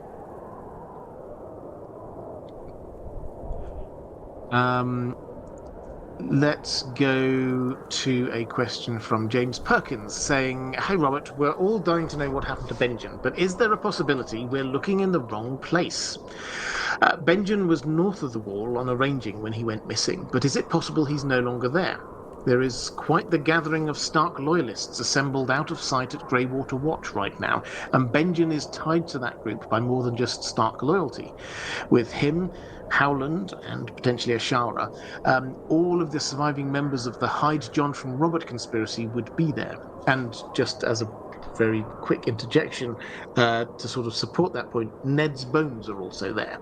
So Ned is there, Howland will be there, Ashara would be there, Ned's bones would be there, and potentially you have Benjen as well. Is it possible that Benjen learned something while north of the Wall that made him go straight to see Howland read? Something about the Song of Ice and Fire, perhaps? Given that Howland and Bloodraven are connected, and Benjen seemed to be heading closer to Bloodraven than to anyone else, should we be considering the possibility that Benjen is no longer north of the Wall at all? He is the only person in the story who is aware of Jon's Stark Targaryen heritage, but who doesn't also know about his involvement in prophecy. But he's startlingly close to the Grand Architect of the whole thing when he disappears. As a ranger, he would have intimate knowledge of the many ways to cross the Wall without passing through the occupied castles if he wished to travel in secret. So this is an interesting one. Might he actually be south of the Wall? So I mean, is he possible? If he's alive, then yes, I absolutely agree. It is entirely possible that he could get through that land and head all the way through, get through past the Wall and head all the way down to the Neck without being discovered. That's entirely possible. The question is, what information could he have got that he needs to go and talk to Howland Reed about at the exclusion of the Wall? So I do like the idea, but if he is somewhere with Bloodraven, I think we probably have to have the working assumption that Bloodraven could communicate to Howland Reed if he wanted to. We don't know if they've got weirwood trees there, but certainly there are green dreams, and there's no hint that Bloodraven couldn't get in contact with Bloodraven had he wanted to. So why would he need to send a messenger down there? Is first point. Second point is what is there that he thinks he wouldn't be able to stop to tell the Night's Watch about? Is there any bit of information that the Night's Watch don't need to know? To the extent that he would be concerned that they would stop him going further south. I have to admit, I kind of struggle to think this, to figure out what it is that Bloodraven would have to directly send someone to Howland Reed. If it's any information about the others, the Night's Watch would need to know about it. If it's something to do with the Song of Ice and Fire, then this is like prophecy time. Again, the Night's Watch probably need to know about it. I like the idea, but I struggle to find an idea of something that might be good for Howland Reed to know, but bad for the Night's Watch to know.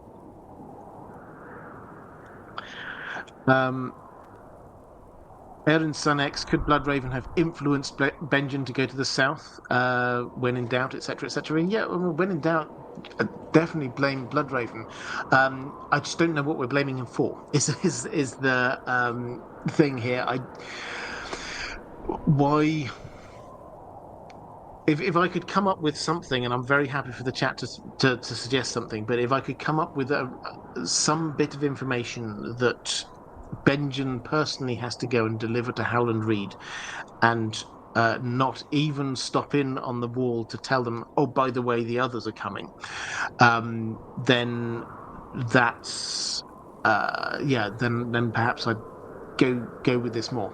Jojo Action. Hi, Robert. Thank you for this topic. One thing I always wondered about is the speed in which Benjen left for the wall. I know why Benjen probably wanted to leave quickly, but their main concern must have been secrecy and avoiding attention, and wasn't joining the Night's Watch only days after his only remaining relative returns from war rather suspicious? Why not wait a few weeks or months, or until another child is born? After all, if their plan was to set things up for Jon to follow Benjen, they had all the time in the world. You also asked about Maester Aemon, that I think I've covered in the previous question. So the timing, was it not suspicious? Would people not have asked questions about this? My general take, I mean, I talked a little bit about this a bit earlier, that as a general point, Stark's joining the Night's Watch is not suspicious. Younger Stark siblings joining the Night's Watch is not suspicious. So the idea that he went, it's just the matter of the speed. And I think we need to place this within the context of what had happened. The entire continent had a massive civil war. Everyone is licking their wounds. The powers that be down in King's Landing, they literally just got a new king. They're trying to work out who stays in power. Robert Baratheon's appointing new people. He's appointing a new Kingsguard, who's going to be his hand of the king. What's he going to do with the people who supported the other side? What about Barristan Selmy? How's he going to handle the Lannisters? There's like a million things going on down in King's Landing. So I think my take on this is that most of the Seven Kingdoms wouldn't care, because they didn't know anything about Benjen. If they'd heard, oh, Benjen Stark's joined the Night's Watch, so what? So most people are probably in this don't care at all camp. Those that are left over are distracted. There's other things going on, things that will appear incredibly important right then, and were incredibly important right then. Even those parts of the Seven Kingdoms that weren't very focused in on King's Landing, they will have been involved in this war in some way, and people will have died. And let's not forget, also, we've just come to the end of a long winter, and then there was a war. Everybody's wanting to focus in on, let's just go back to the farm, let's plant some crops, let's just try and rebuild our lives a little bit. So most people wouldn't care. Of those who were left, most people were very distracted. And thirdly, anyone who was paying any attention, they wouldn't actually, again, this comes down to the speed of communication in those days, they wouldn't actually hear about this until probably months later. Benjen heading to the wall, so he left a bit after the wall to start with. And then he would have had to travel up to the wall. I can't remember exactly how long it takes to travel up to the wall, but it's a good couple of weeks or more. Um, and then they don't send out ravens from the wall saying, and here's our list of our new recruits. So that probably would have just, for anyone outside of Winterfell, who obviously will have noticed him heading off, this information would not have come out um, until much later. So most people wouldn't care. Those who did care, most of those were busy concentrating on other things. And if there's anyone left, they probably didn't get the news until much later. And the news wouldn't have focused in on, by the way, um, Benjen Stark left literally a couple of days after Ned Stark got back to Winterfell. What's that all about? They probably wouldn't have got it until Ned Stark's there. He's got his firstborn son. He's got a bastard son, and hey, maybe even they wouldn't hear it until and Kat's pregnant again. So that's the news, and it's like, oh, okay, fair enough. He's now not like next in line. He's now potentially third in line, fourth in line. So it's less of an issue. Class Ballerina. Cold Hands speaks the old tongue. If he's not an ancient first man, could the Night's Watch teach it to rangers so they can communicate with certain wildlings? Can Benjen speak it? And will it ever be important? Yeah, so Benjen speaking the old tongue is quite an interesting one. Not Benjen, Cold Hands speaking the old tongue is quite interesting. He doesn't just speak the old tongue, he speaks common, what everyone else speaks. How does this imply he's actually from? And the old tongue is this people, the wildlings often speak this. Does this imply anything? I think not. For the simple reason, I think Cold Hands has been north of the wall for a long time, and he's had time to be learning a new language. So I don't personally think that there's a big mystery there. But if he's not an ancient first man, could the Night's Watch teach it to rangers so they can communicate with certain wildlings? Well, yes, and I think that the fact that so Bran recognizes this as the old tongue, I think, it seems to imply that they knew. Educated people kind of understood in the same way that if someone speaks a language that you don't speak, but you might go, oh, yeah, I think they were speaking French, because you kind of understand maybe a few words here or there. You maybe, or Latin is probably a good example, is that it's a language you might never have heard spoken, but you've kind of like got a feel for what the language is like. And that's the kind of idea I think we've got going on there. Can Benjen speak it? As far as we're aware, no. Will it ever be important? I mean, world important. I don't personally think it's plot important.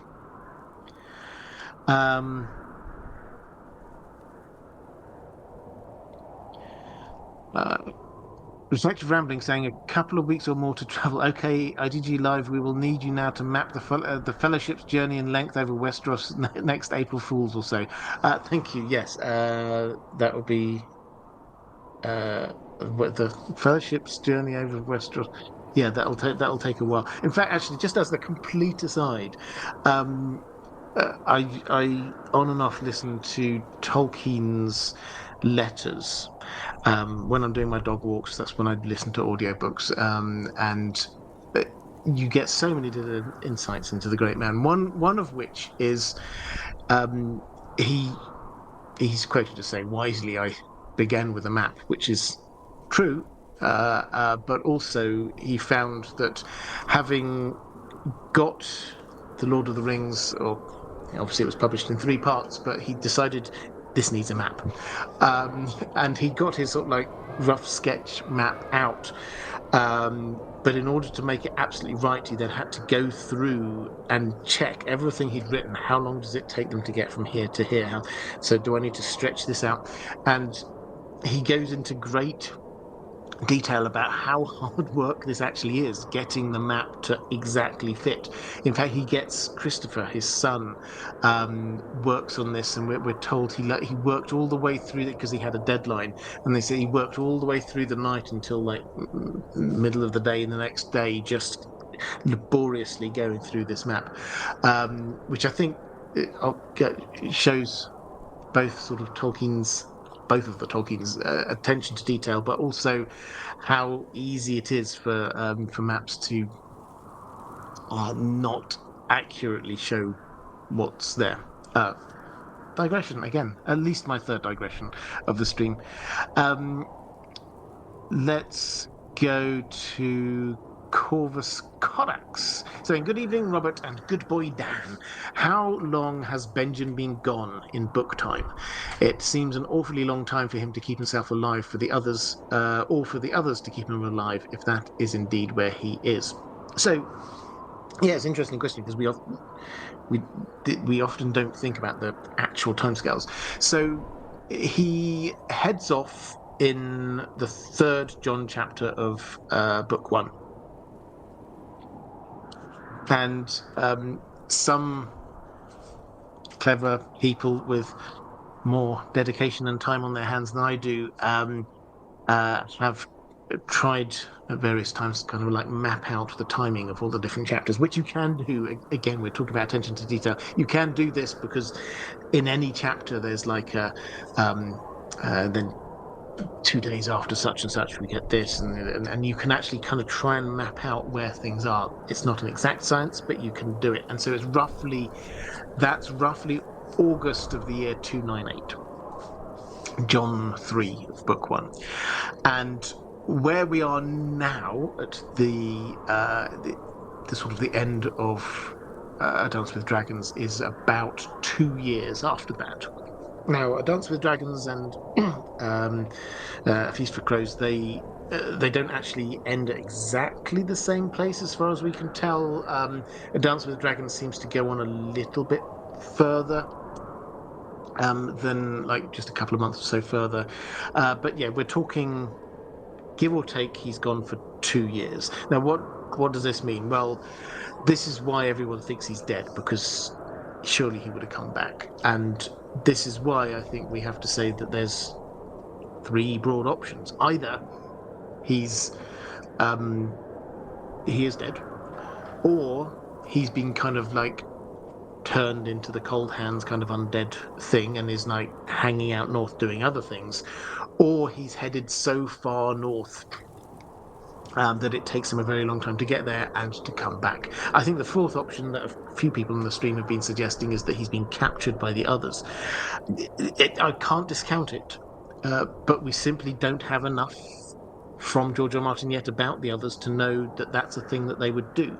When they encounter everyone so far that they've encountered, they've been killing, basically. There's Craster's children. We don't know what's going on with them. We haven't had the scene that we had on the TV show with them. Is it possible he got captured and they're using him for some reason? I don't know. But yeah, 2 years is a long time. We need an explanation, is the short answer here. It's not just that like, oh yeah, I went to investigate that thing and I got a bit delayed. Something has happened. Let's go to Relaxed Like a Cat. Do you think that the time between A Dance with Dragons and The Winds of Winter, which has enabled thousands of hours of fan speculation, has made it impossible for George R. R. Martin to finish The Winds of Winter? In other words, there's so much speculation that it may be pretty difficult for George R. R. Martin to write something that hasn't already been speculated. Well, yes and no, I think, is my answer to this one. I think yes, I definitely agree that when we get The Winds of Winter, fingers crossed, when we get to The Winds of Winter, then we will probably go through this and go, oh yeah, somebody suggested that might happen. Oh, there's an article about this over there. Somebody did a video on that. We could probably go through it. I'm sure nobody's got everything exactly right. Of course they haven't. George R. Martin he's a Gardner writer. He's heading off in random directions at times.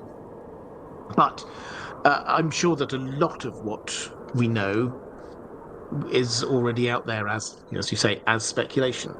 So that I think is the yes bit. Um, I think the no bit is that I don't think. Well, firstly, I don't think he pays as much attention to uh, what's said online about ideas about what he might be writing next, what's going to happen in Dream of Spring, as sort of the Winter. I don't think he spends as much time thinking about that and focusing on it as we sometimes think. All the kind of the reports that I've ever got from like how it works with him is that yeah, obviously he can't live completely in a vacuum, but it's more his minions, which is what he calls them, the team he has around him. They're kind of like pointing things out to him and saying, "Oh, do you know this? There's this thing going on there. There's like drama going on, and he's blissfully unaware of it." So I think he sometimes he doesn't actually pay as much attention. He doesn't do. He used to be on bulletin boards. He used to be engaging a lot in conventions and doing talks and stuff like that. He does a lot less of that these days. So I think he just genuinely doesn't hear a lot of this, and I think that's good because I think that means that that's not weighing down on him. All of these things, I. I think he's not in the world of like going, oh, I can't write that now. I think he's a strong enough character that he's going to write what he's going to write, and it's not dependent on, oh, I can't do that because that person over there did a video saying that, and oh, now I've got to change that, so it catches everyone by surprise. I think he's very much in the camp of he's going to write his story, and maybe some people have picked up on stuff, maybe some people haven't, but it's his story. Let's go to Greek Wilbert saying he was talking about Shay and Osha being better. Yeah, so I mean, he obviously the TV show. He obviously was aware of what was going on with the TV show. Um, we often get people wondering, is he going to change things because of the TV show?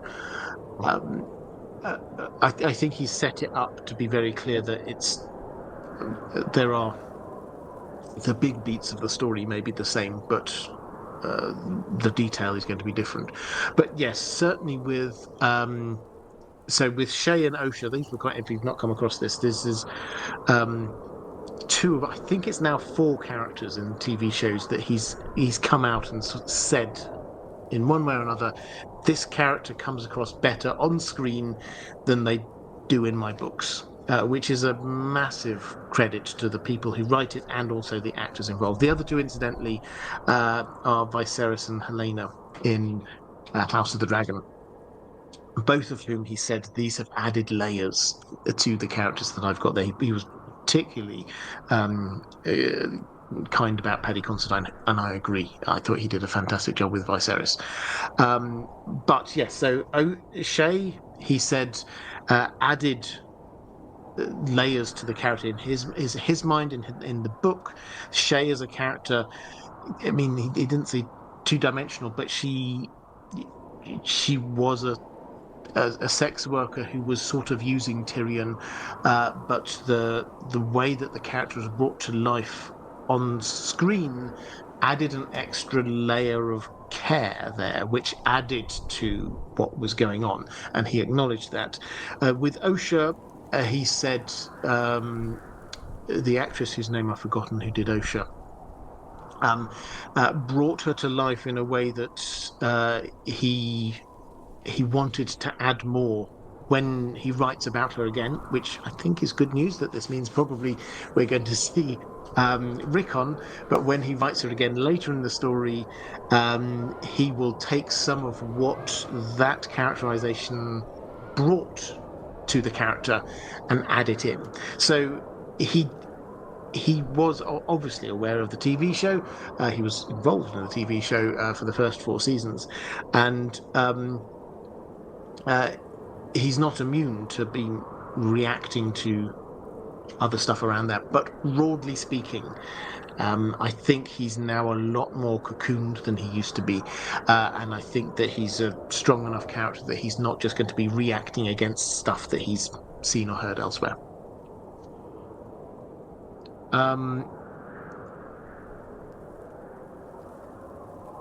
Matthew is saying, I have this fairly vivid memory of George R. R. Martin at a con interview discussing how you can't change the resolution of a mystery just because somebody figured it out. So assuming he still goes by that. Yeah, well, absolutely. He does.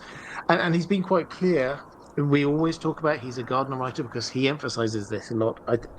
In a way, I sometimes think he overemphasizes it because that's his lived experience in the moment. Is a lot of his time going off on tangents and then having to pull it back in again. That's what takes up the time for him. But he's been very clear. He knows where this story's going. He knows with the main characters. He knows where it's going to end up. He knows the main threads of this plot, and that is not going to change. Regardless of what happened on the TV show, regardless of what people think, he's writing his story. He's not writing something to make other people happy. And yeah, hat off to him for that. Sir Friend, happy Thursday, Robert, and to you too. We must surely see Benjen again. Narratively, it helped Jon's growth and Jon's development, him disappearing, particularly him likely knowing Lyanna's story. But what do you think will be the narrative justification for Benjen not coming back sooner? Best wishes, warmest regards, and to you. So, yeah, I think I would agree that this did help Jon's growth and his development with Benjen going. So that's clearly part of the reason. And he was not in his uncle's shadow. And for narrative purposes, the more you go into this, the more you go, oh yeah, that kind of makes sense.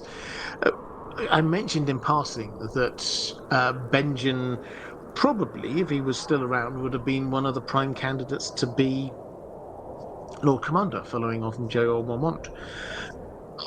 If he was, then certainly that means that Jon wouldn't be Lord Commander, and probably, well, maybe Benjen wouldn't either. There's a lot of stuff going on in that chapter with all the voting, but you'd think anyone who was voting for Jon might also consider voting for Benjen, so maybe that vote would get split.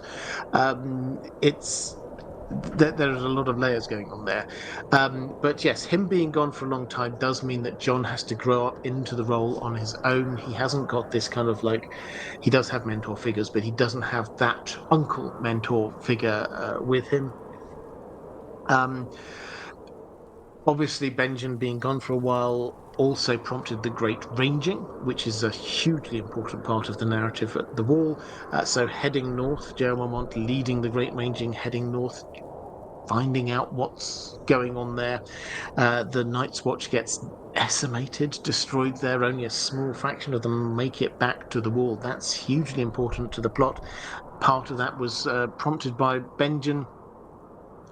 This has allowed George R. Martin to keep, as you said, lots of people have said, to keep the secrets. Benjen's secrets have not emerged, so that as a narrative tool, that has allowed Jon to carry on being himself without having this burden of, oh, and by the way, you're also heir to the Seven Kingdoms kind of thing. So that, I think, is quite an important thing.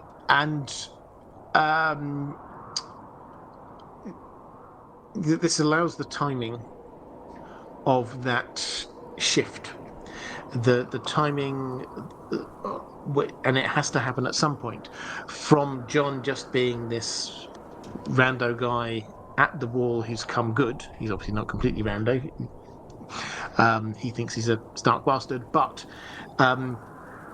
to you are a child of prophecy. You are potentially the heir to the Seven Kingdoms. That completely shifts this idea of who Jon is in the eyes of others.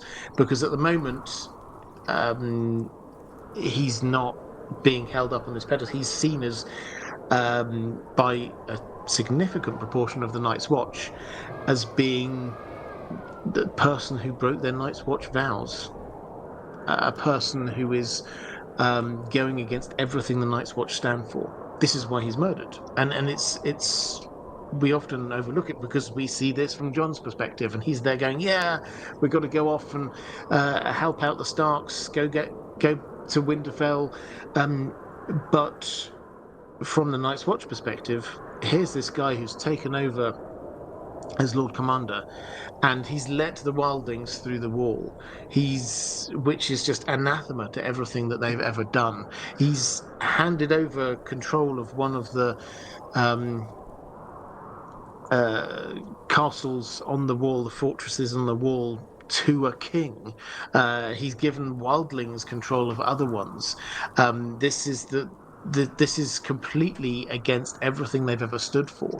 So he has to shift at some point. He has to shift from that point where he's been looked at as just like a bad leader of the Night's Watch by some, to a point where he is being held up as this is the guy who is,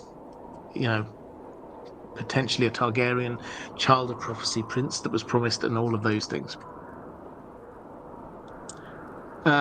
Gilio is saying, do you think Benjen's disappearance is one of those eternal mysteries that will never be answered and just serve as a catalyst for subsequent events?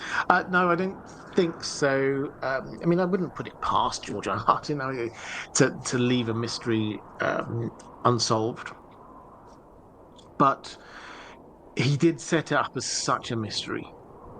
We forget this, having gone through all of the books, and it's kind of died down a bit later on, but he set this up. This was almost every chapter with Jon. It's like, where's Benjen? Is he still alive? What's going on? The great ranging is up there. Where is he? What's happening? So I think he set it up as too big a mystery to not comment on it at all. Even if we do, and I don't think this is the way he's going to do it, even if we do just get some kind of like passing reference from somebody saying, oh yeah, I saw him, he got killed, whatever, that we need some resolution. Andrea Maya Johog, probably completely mispronounced that, I do apologize, saying, compared to his siblings, Ned is probably the most southern because he's spent many years in the Eyrie. What are your thoughts?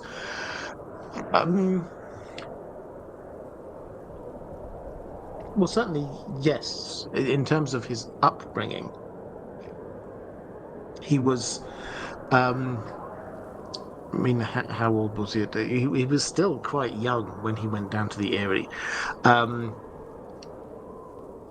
So he did spend most of his time in the south. And I think this has allowed him to understand a whole lot more about the southern culture.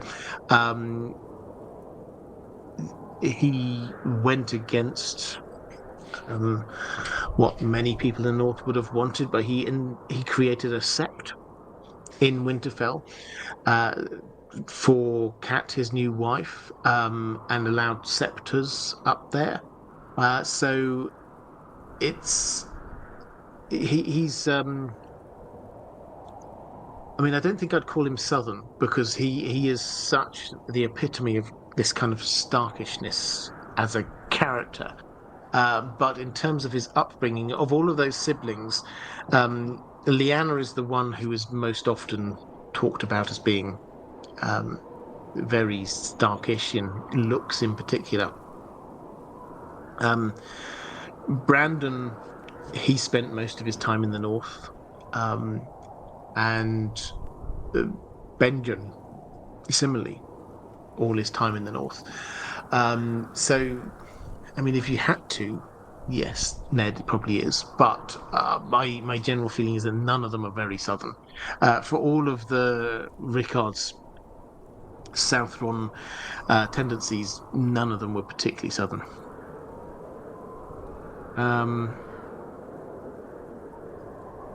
Kirsty Angel, interesting question. What do you make of the Black Pool? This is, I assume, the Black Pool just by the Weirwood tree in Winterfell. What it symbolises, and also what was going on with Benjen falling into the pool when he was younger, playing with Lyanna. I mean, I'm not entirely sure if there's a particular significance to that. In terms of the Black Pool, I think the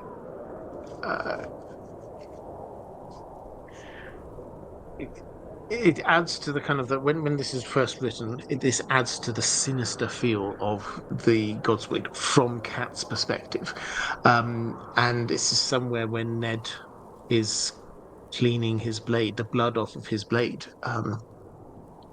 So I don't think instinctively that there's a particular symbolism there, other than the way that the Starks, this is all very natural to them, but when we see it from an outsider's perspective, this is a little bit dark. Martin S. Just how harsh are the lands of Always Winter? Are they Antarctica cold or just northern Greenland cold? Well, we've not been there with any characters in the books, so it's hard to tell. Frankly, I've not been to Greenland or Antarctica myself, so the difference in cold between Antarctica and northern Greenland is a slight mystery to me too. I expect they're both very cold, but I think the lands of Always Winter are sort of beyond the bit that we know, is the sort of best way that we can answer this. We have north of the wall, we've got like the haunted forest, and the areas around the sides and edges of that, and that's where the wildlings are. They're all based around there. That is very cold, but inhabitable.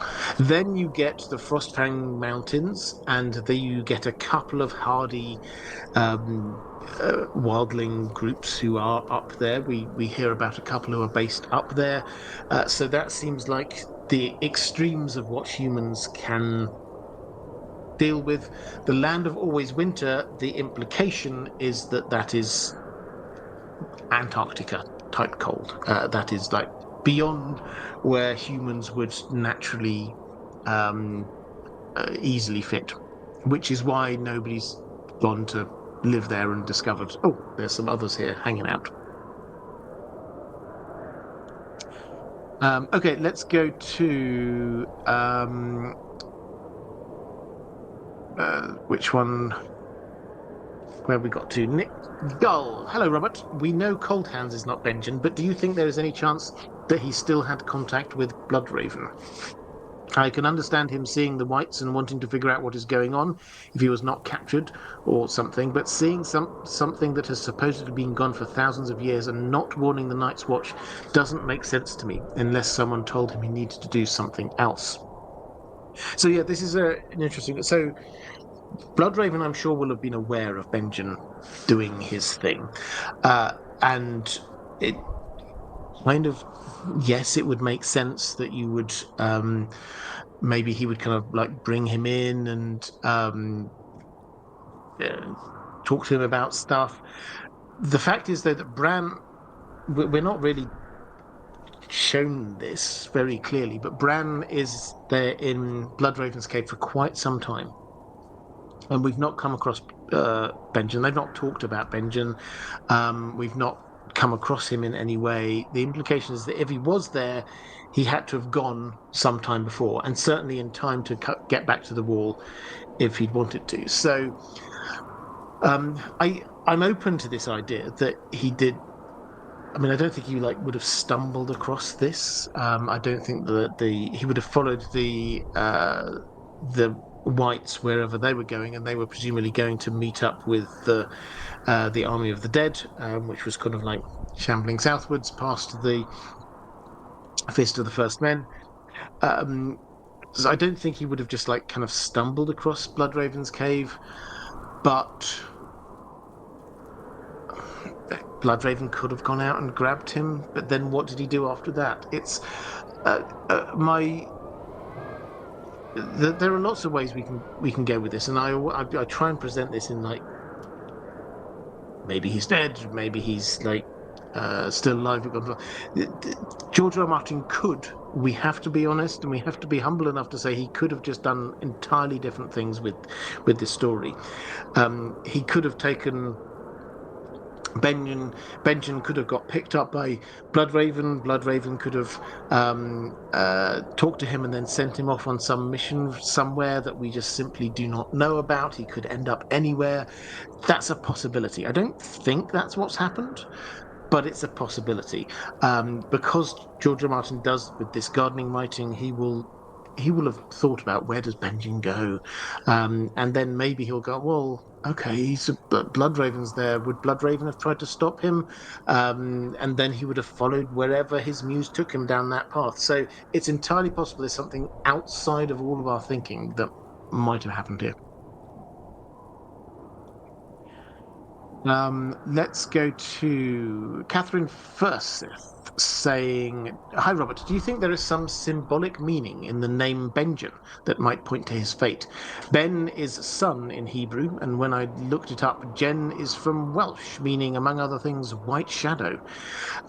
Someone in the chat, for fun, might know more. But for fun, putting on your tinfoil, what could this mean? Well, I'm going to throw this to the chat because there's always people in the chat who, I mean, I think this is a Karl Stark thing, perhaps, always good with the names and the symbolism, what Benjen might mean. So put in the chat if there are theories for the symbolism that's going on here. I'll give you the boring answer first. The boring answer is that George R. R. Martin typically takes not for his like Targaryen names, but for a lot of kind of Westerosi names, particularly First Men names, he takes a stereotypical sort of British or Western European name, and then sort of tweaks it a bit. So Edward becomes Eddard. He has Robert as well as Robert, and here Benjen is just like a tweak on Benjamin. So that I think is the boring answer. It may well not mean anything, but yes. So Benjamin means son. Benjamin, the most famous Benjamin in the Bible, is Jacob's youngest son, and obviously Benjen is the youngest son of the Starks of his generation, so perhaps there's that. The idea of this white shadow I quite like as well, as a sun and a white shadow.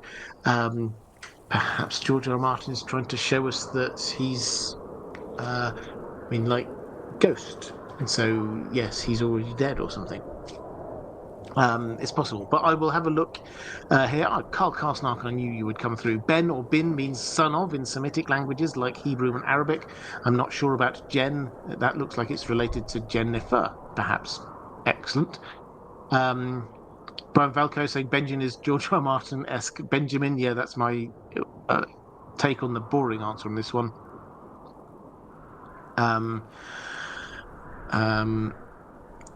Brian Valco also pointing out a few other things that George R. R. Martin likes to do, like put a Y into something like Jane rather than Jane, Gayyne.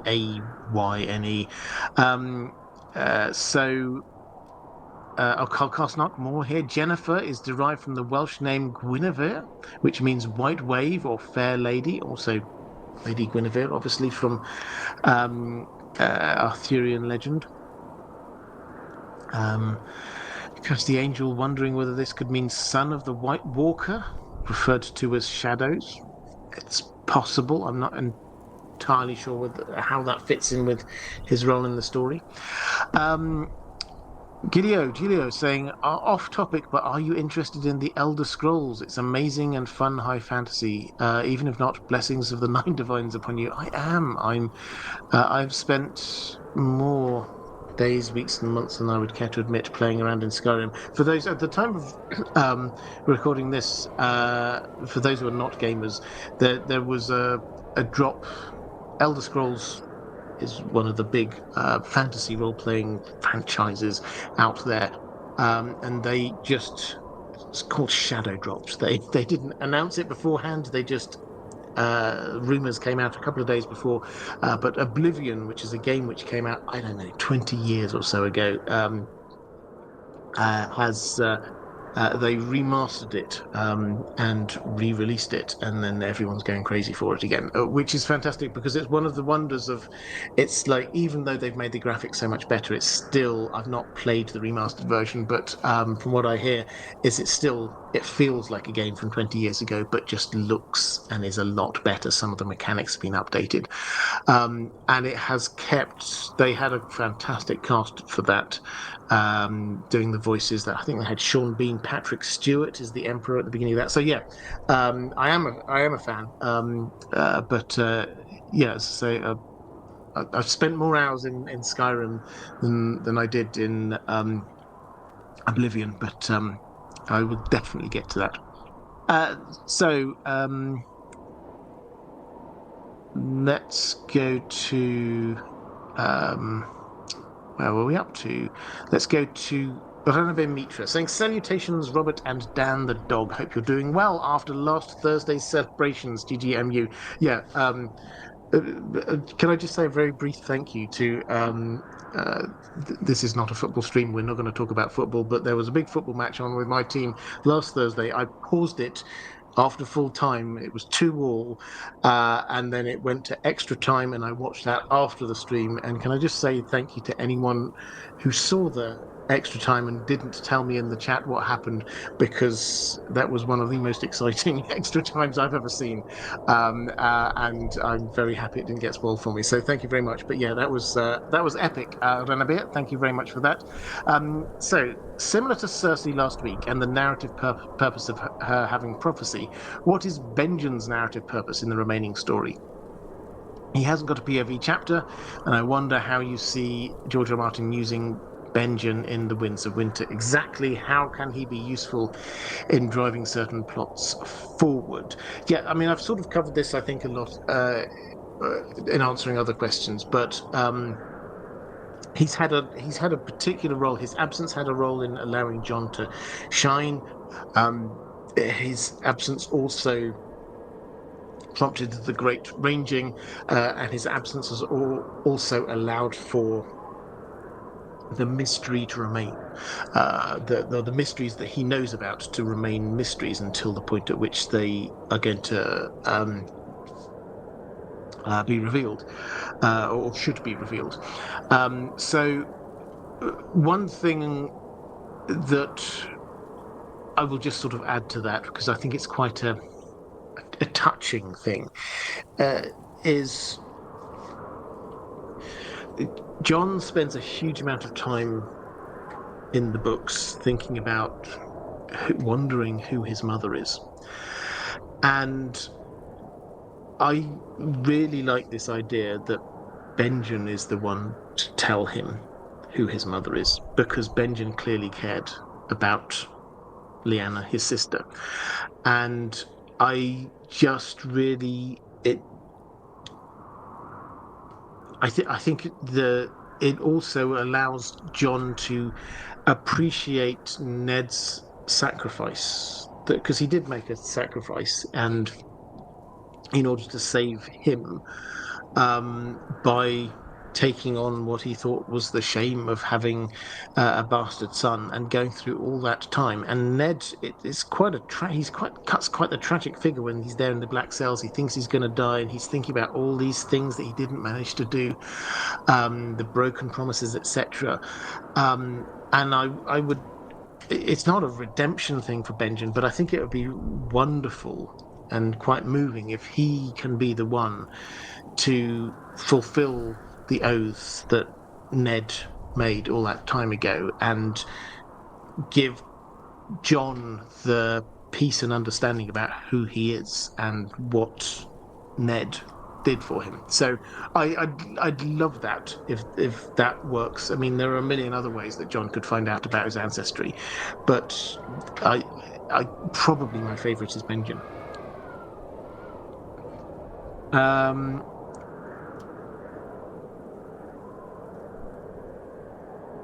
Mattia asking, does Sean Bean's character die in that one too? I won't spoil that one for you, but it's Sean Bean. Off grid Freedom saying, why do you think Benjen took the black? Thank you for the super chat. I think I've answered this one in quite a lot of detail earlier. I'll give you the short version again. He knew about Rhaegar and Lyanna, and he didn't say something, and his silence led to a civil war in which thousands of people died. And or at least that's one interpretation. That's probably what the weight of that probably weighed down on him. Whether him saying something could have stopped the civil war is a completely different matter, but him not saying something had implications, and I think for that reason he joined the Black.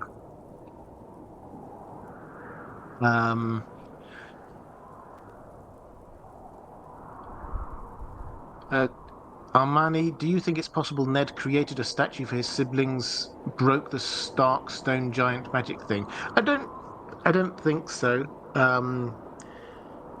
I think that we don't know all of the mechanism for how the Stark stone giant thing works. But it's possible that it's only the Stark lords or kings whose spirits go back to sort of inhabit the Winterfell crypts, and so you can have Lyanna can have a statue there, and she can be buried there, but her spirit isn't there. So I think that's entirely possible. I don't think having a statue there.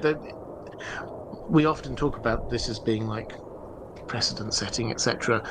There was one a couple of generations back. There was a random Stark brother who got a statue in there as well. So it's not completely without precedent for Ned to do something along those lines. Certainly, she's the first woman to have a statue there, as far as we know. I just like this idea that Ned did it.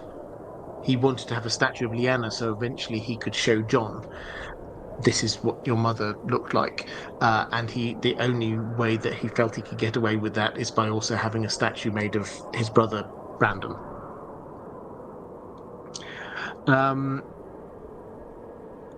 John Ansell, a gentleman of your standing must support the finest football club in the world. And I'll pause here for one moment, let everyone guess who he might be talking about. Portsmouth FC.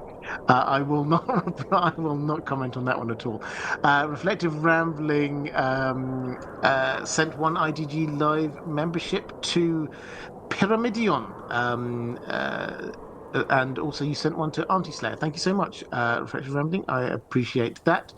Right, let's go to, I think there was...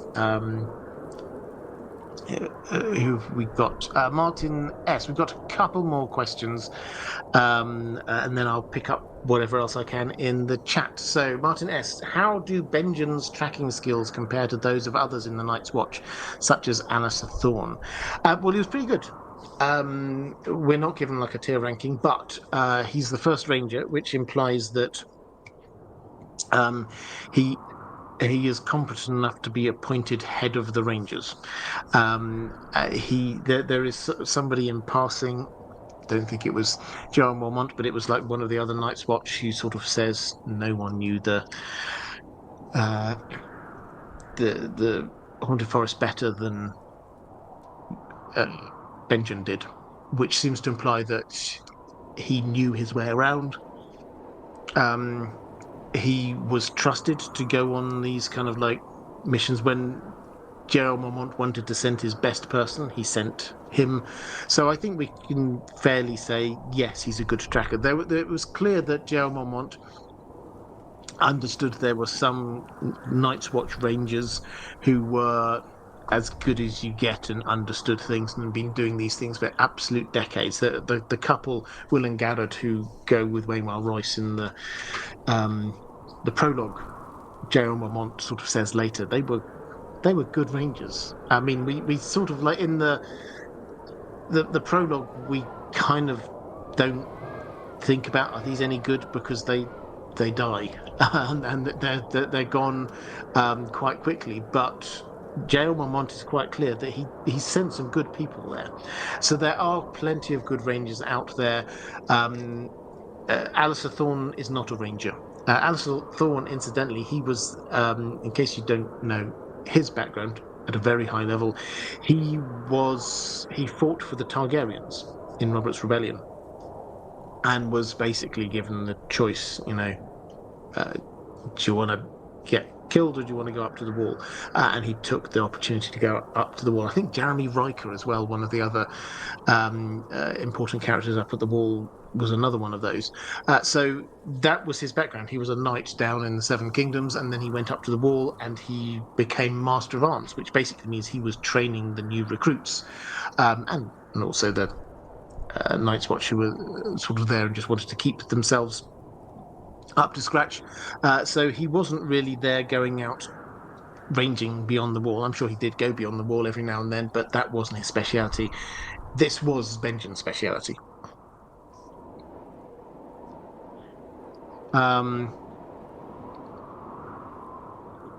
Kirsty Angel, could Jon have been named after Benjen? Benjen is also referred to as Jon in conversations by a couple of people in a few chapters. Is he? I don't know about that. I might have missed that bit. But no, I think Jon is named after. So this is the name that Ned gave Jon as a cover. It seems unlikely that that was the name that he'd been given at birth by Lyanna. That's a whole other a sort of arc to go down, so we won't go down that one.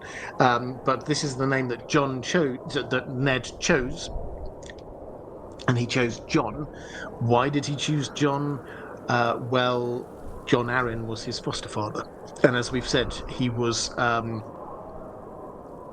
there from a very young age. So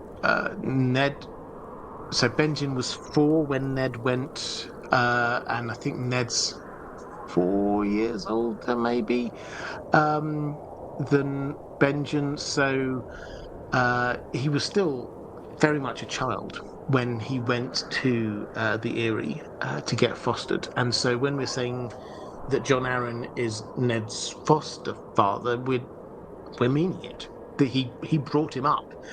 He probably knew Jon Arryn better than he knew his own father. So the reason why, it seems reasonably apparent, the reason why Ned chose Jon as that cover name is that nobody would dispute it. Oh yeah, obviously that makes sense. You call your child after your foster father. So in the same way that he named his eldest son Robb after King Robert. Oh yeah, obviously that's a sensible name. You're going to be doing that. That's the kind of thing. Rickon named after Rickard, Bran after Brandon. He had this track record of like naming people after other people he knows. So that's why we get the thing. I don't think it was named after Benjen.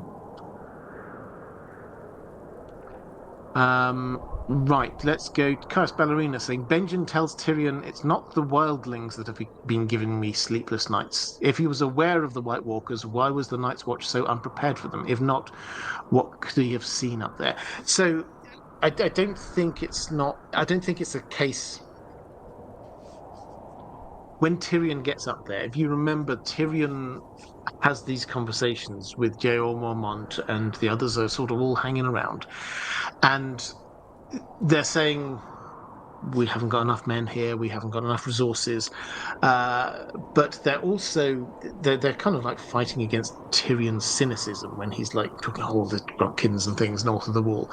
But Tyrion has to kind of accept when there's something. They don't want to really name what it is because they don't know for sure yet. But Tyrion has to accept these are actual serious. Pardon me. These are serious people. Jeor Mormont is not just making up stuff. Jeor Mormont is a grizzled, clever guy who's been around and he knows he's not just going to like fantasize about random. Oh, there's the others have returned kind of thing. Tyrion is quite struck by this, how these are serious men who come out with this. But the situation is not that they've got evidence and they say, Tyrion, Here's the evidence that the others are back. They've heard. There've been sightings. There've been rumours. There've been rustles in the dark, that kind of thing. Somebody over at Eastwatch thought that they saw some when they were standing at the top of the wall. Everyone will know that about Cluster, and then the wildlings are all gathering, and then there's rumours, there's abandoned villages. The wildlings are scared of something, um, and it's at that stage in the story. They don't feel that they're yet in a position to say the others are back, they're coming, because these are legends from millennia ago, but they know there's something going on. They can sense that there's something there. And Benjen, having spent a lot of his time, he's first ranger, he spends a lot of his time out there, he can just sense there's something wrong. There's something that the wildlings are acting weirdly. That's not right over there. I've heard this crazy story from these people over here. There's something. And so when he's saying it's not the wildlings that have been giving me sleepless nights, he doesn't know exactly what it is. He's fearful. He's had old man stories. He's grown up on them, so he'll be thinking, is it them? But still, that's just stories, right? All the clever people, Tyrion, would mock this idea. So that's what we've got going on there. Right. Last question from my patrons. This is actually a Lord of the Rings question. Ranabe Mitra saying, while watching your video regarding the Dead Men of Dunharrow that I released yesterday, I think, I got an idea that the cursing magic of the Stone of Eric somehow results in men having the same effect as those bearing any of the 9 rings for men. I know we get no evidence for this, but am I right to assert the claim? I.e., the cursing magic used by both methods results in the same outcome, wraiths. By the way, the Melonheads and I pronounced the Stone of Eric, as in Eric Ten Hag. In the video, I pronounced it the Stone of Erech. It is spelled Erech. I think you're right, actually, having sort of looked into this.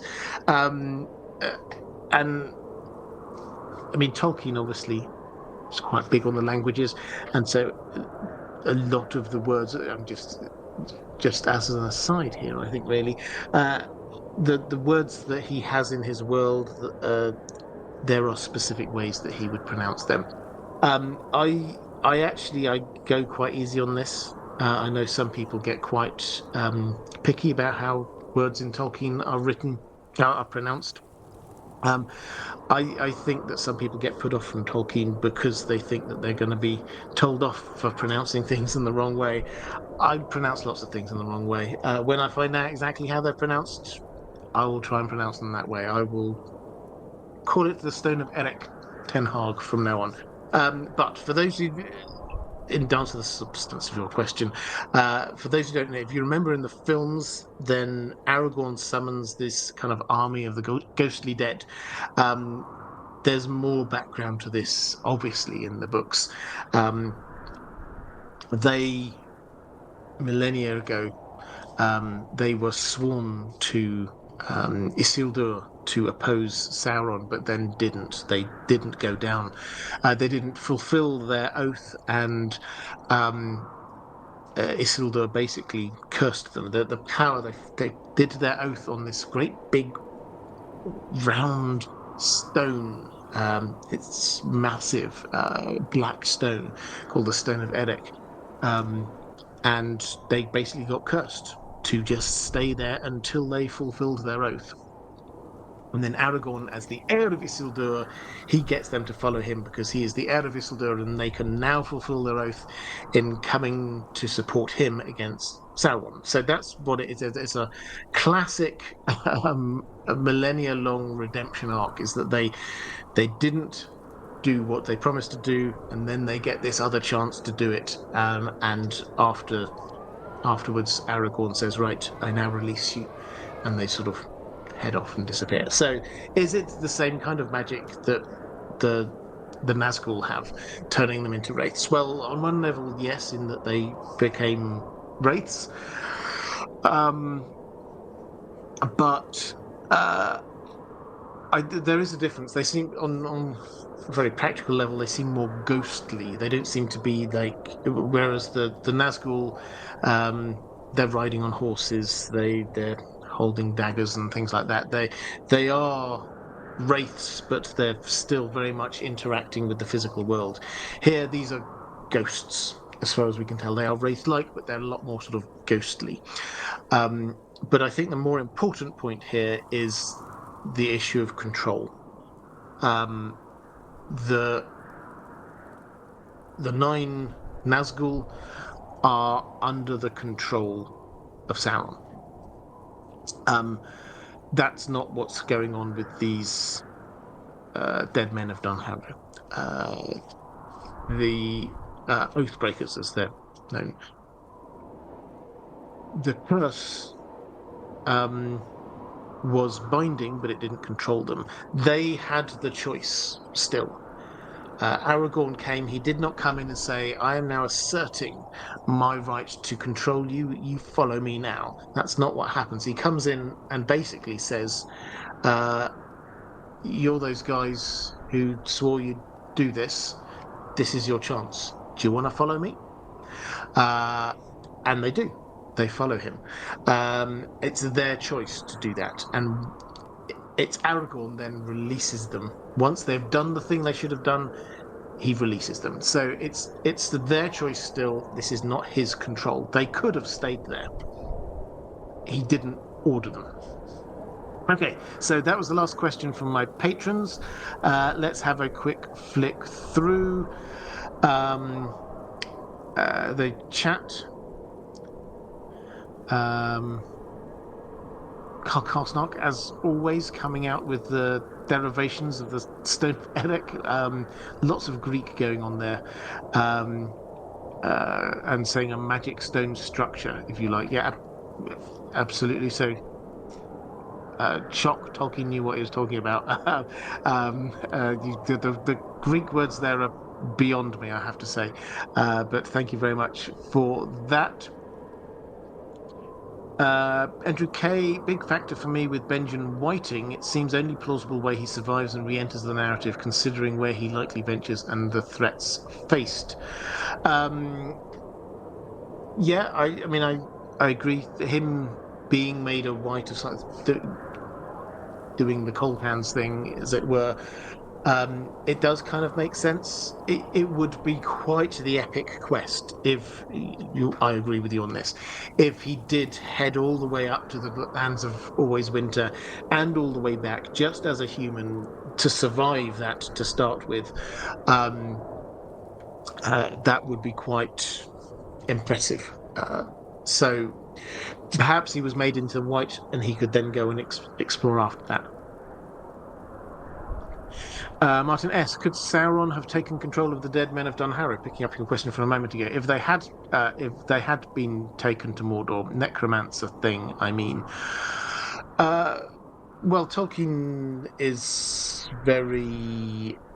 He has a very soft magic system. I think that the answer is not just by default.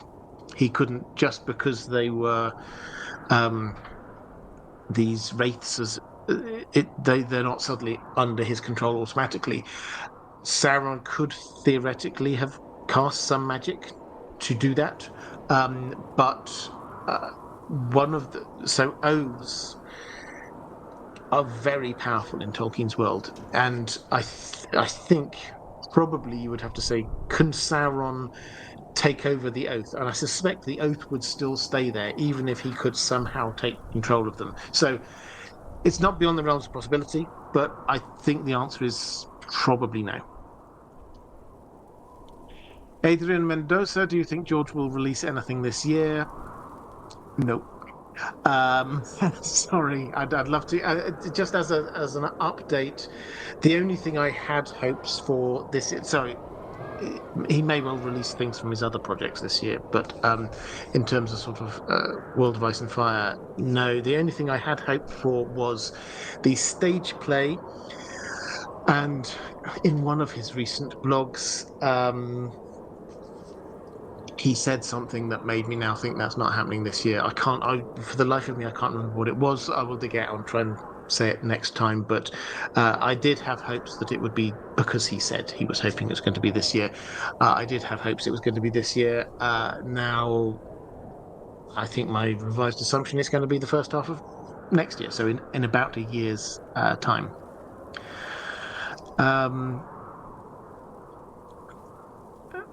James Shepherd saying he will release something wildcards.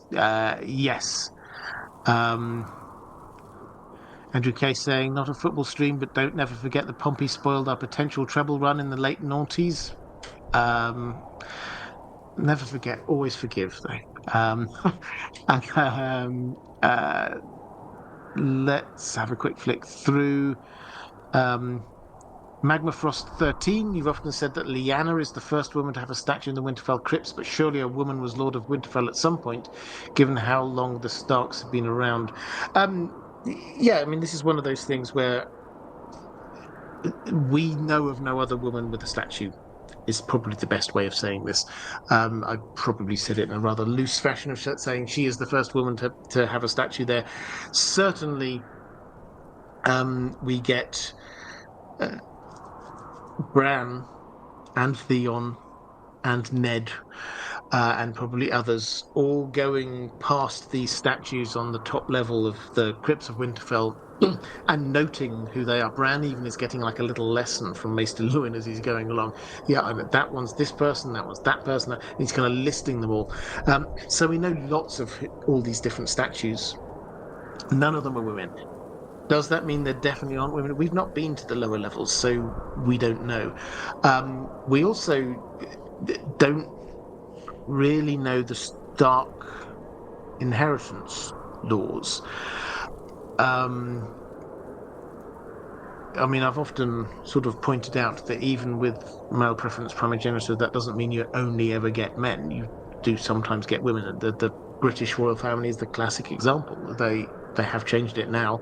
But go back through history, you'll find several queens. You can probably name 2 or 3 of them who have been there even with male preference primogeniture. So nothing we've seen from the Starks suggests that it would be impossible for a woman to rule. Indeed, when you get Cat and Rob discussing who he should name as his heir, then they're discussing the ideas of Sansa and Arya, and there are arguments against both of them, but the argument is never, but they're female. It's always, but Sansa's married into the Lannisters now, we don't want that, and Arya, she's gone missing, might even be dead. So yeah, if I've probably previously used and probably even in this stream used the slightly loose way of saying that Lyanna is the first statue of a woman in the crypts. She's the first statue of a woman that we know of, but it's entirely possible that there might be other women. The point is that she's a double exception. She's a woman, which is incredibly rare, and she's a statue of somebody who wasn't Lord of Winterfell or King of Winter, which is also incredibly rare.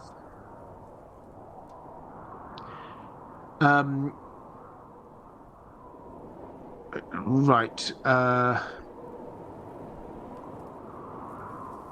We're saying there's a whole section in the crypts that's collapsed. We don't know what's there. Absolutely. James Shepherd saying, is anyone able to explain why the oldest levels are at the bottom? It's a great question.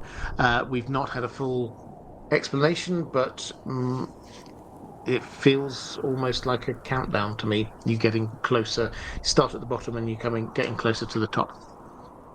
Okay, and with that, I would think I'll probably start to draw this one to a close.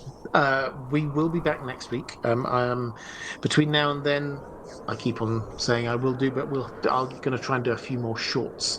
So look out for a few more shorts on this channel, IDG Live. Over on the main channel, I've got a couple of series of videos, Song of Ice and Fire videos, that I'm trying to finish off in the next 2 or 3 weeks. There's the Starks Winterfell Crypts one. I've got, I think, one more video I want to do on that one, and also a sort of a slow burn series I've been doing, working my way through the Varys. This is jointly with History of Westeros, working my way through the Varys storyline. Why is he doing all the different things? And I want to just pull this together with a what is Varys's master plan?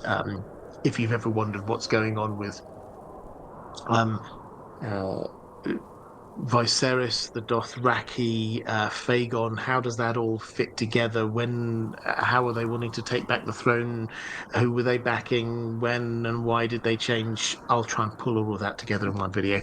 And over on the Lord of the Rings side, then there will be videos. I'm working my way through the War of the Ring, just breaking down the war that was happening in the background of the Lord of the Rings. So that's all happening over on the main channel.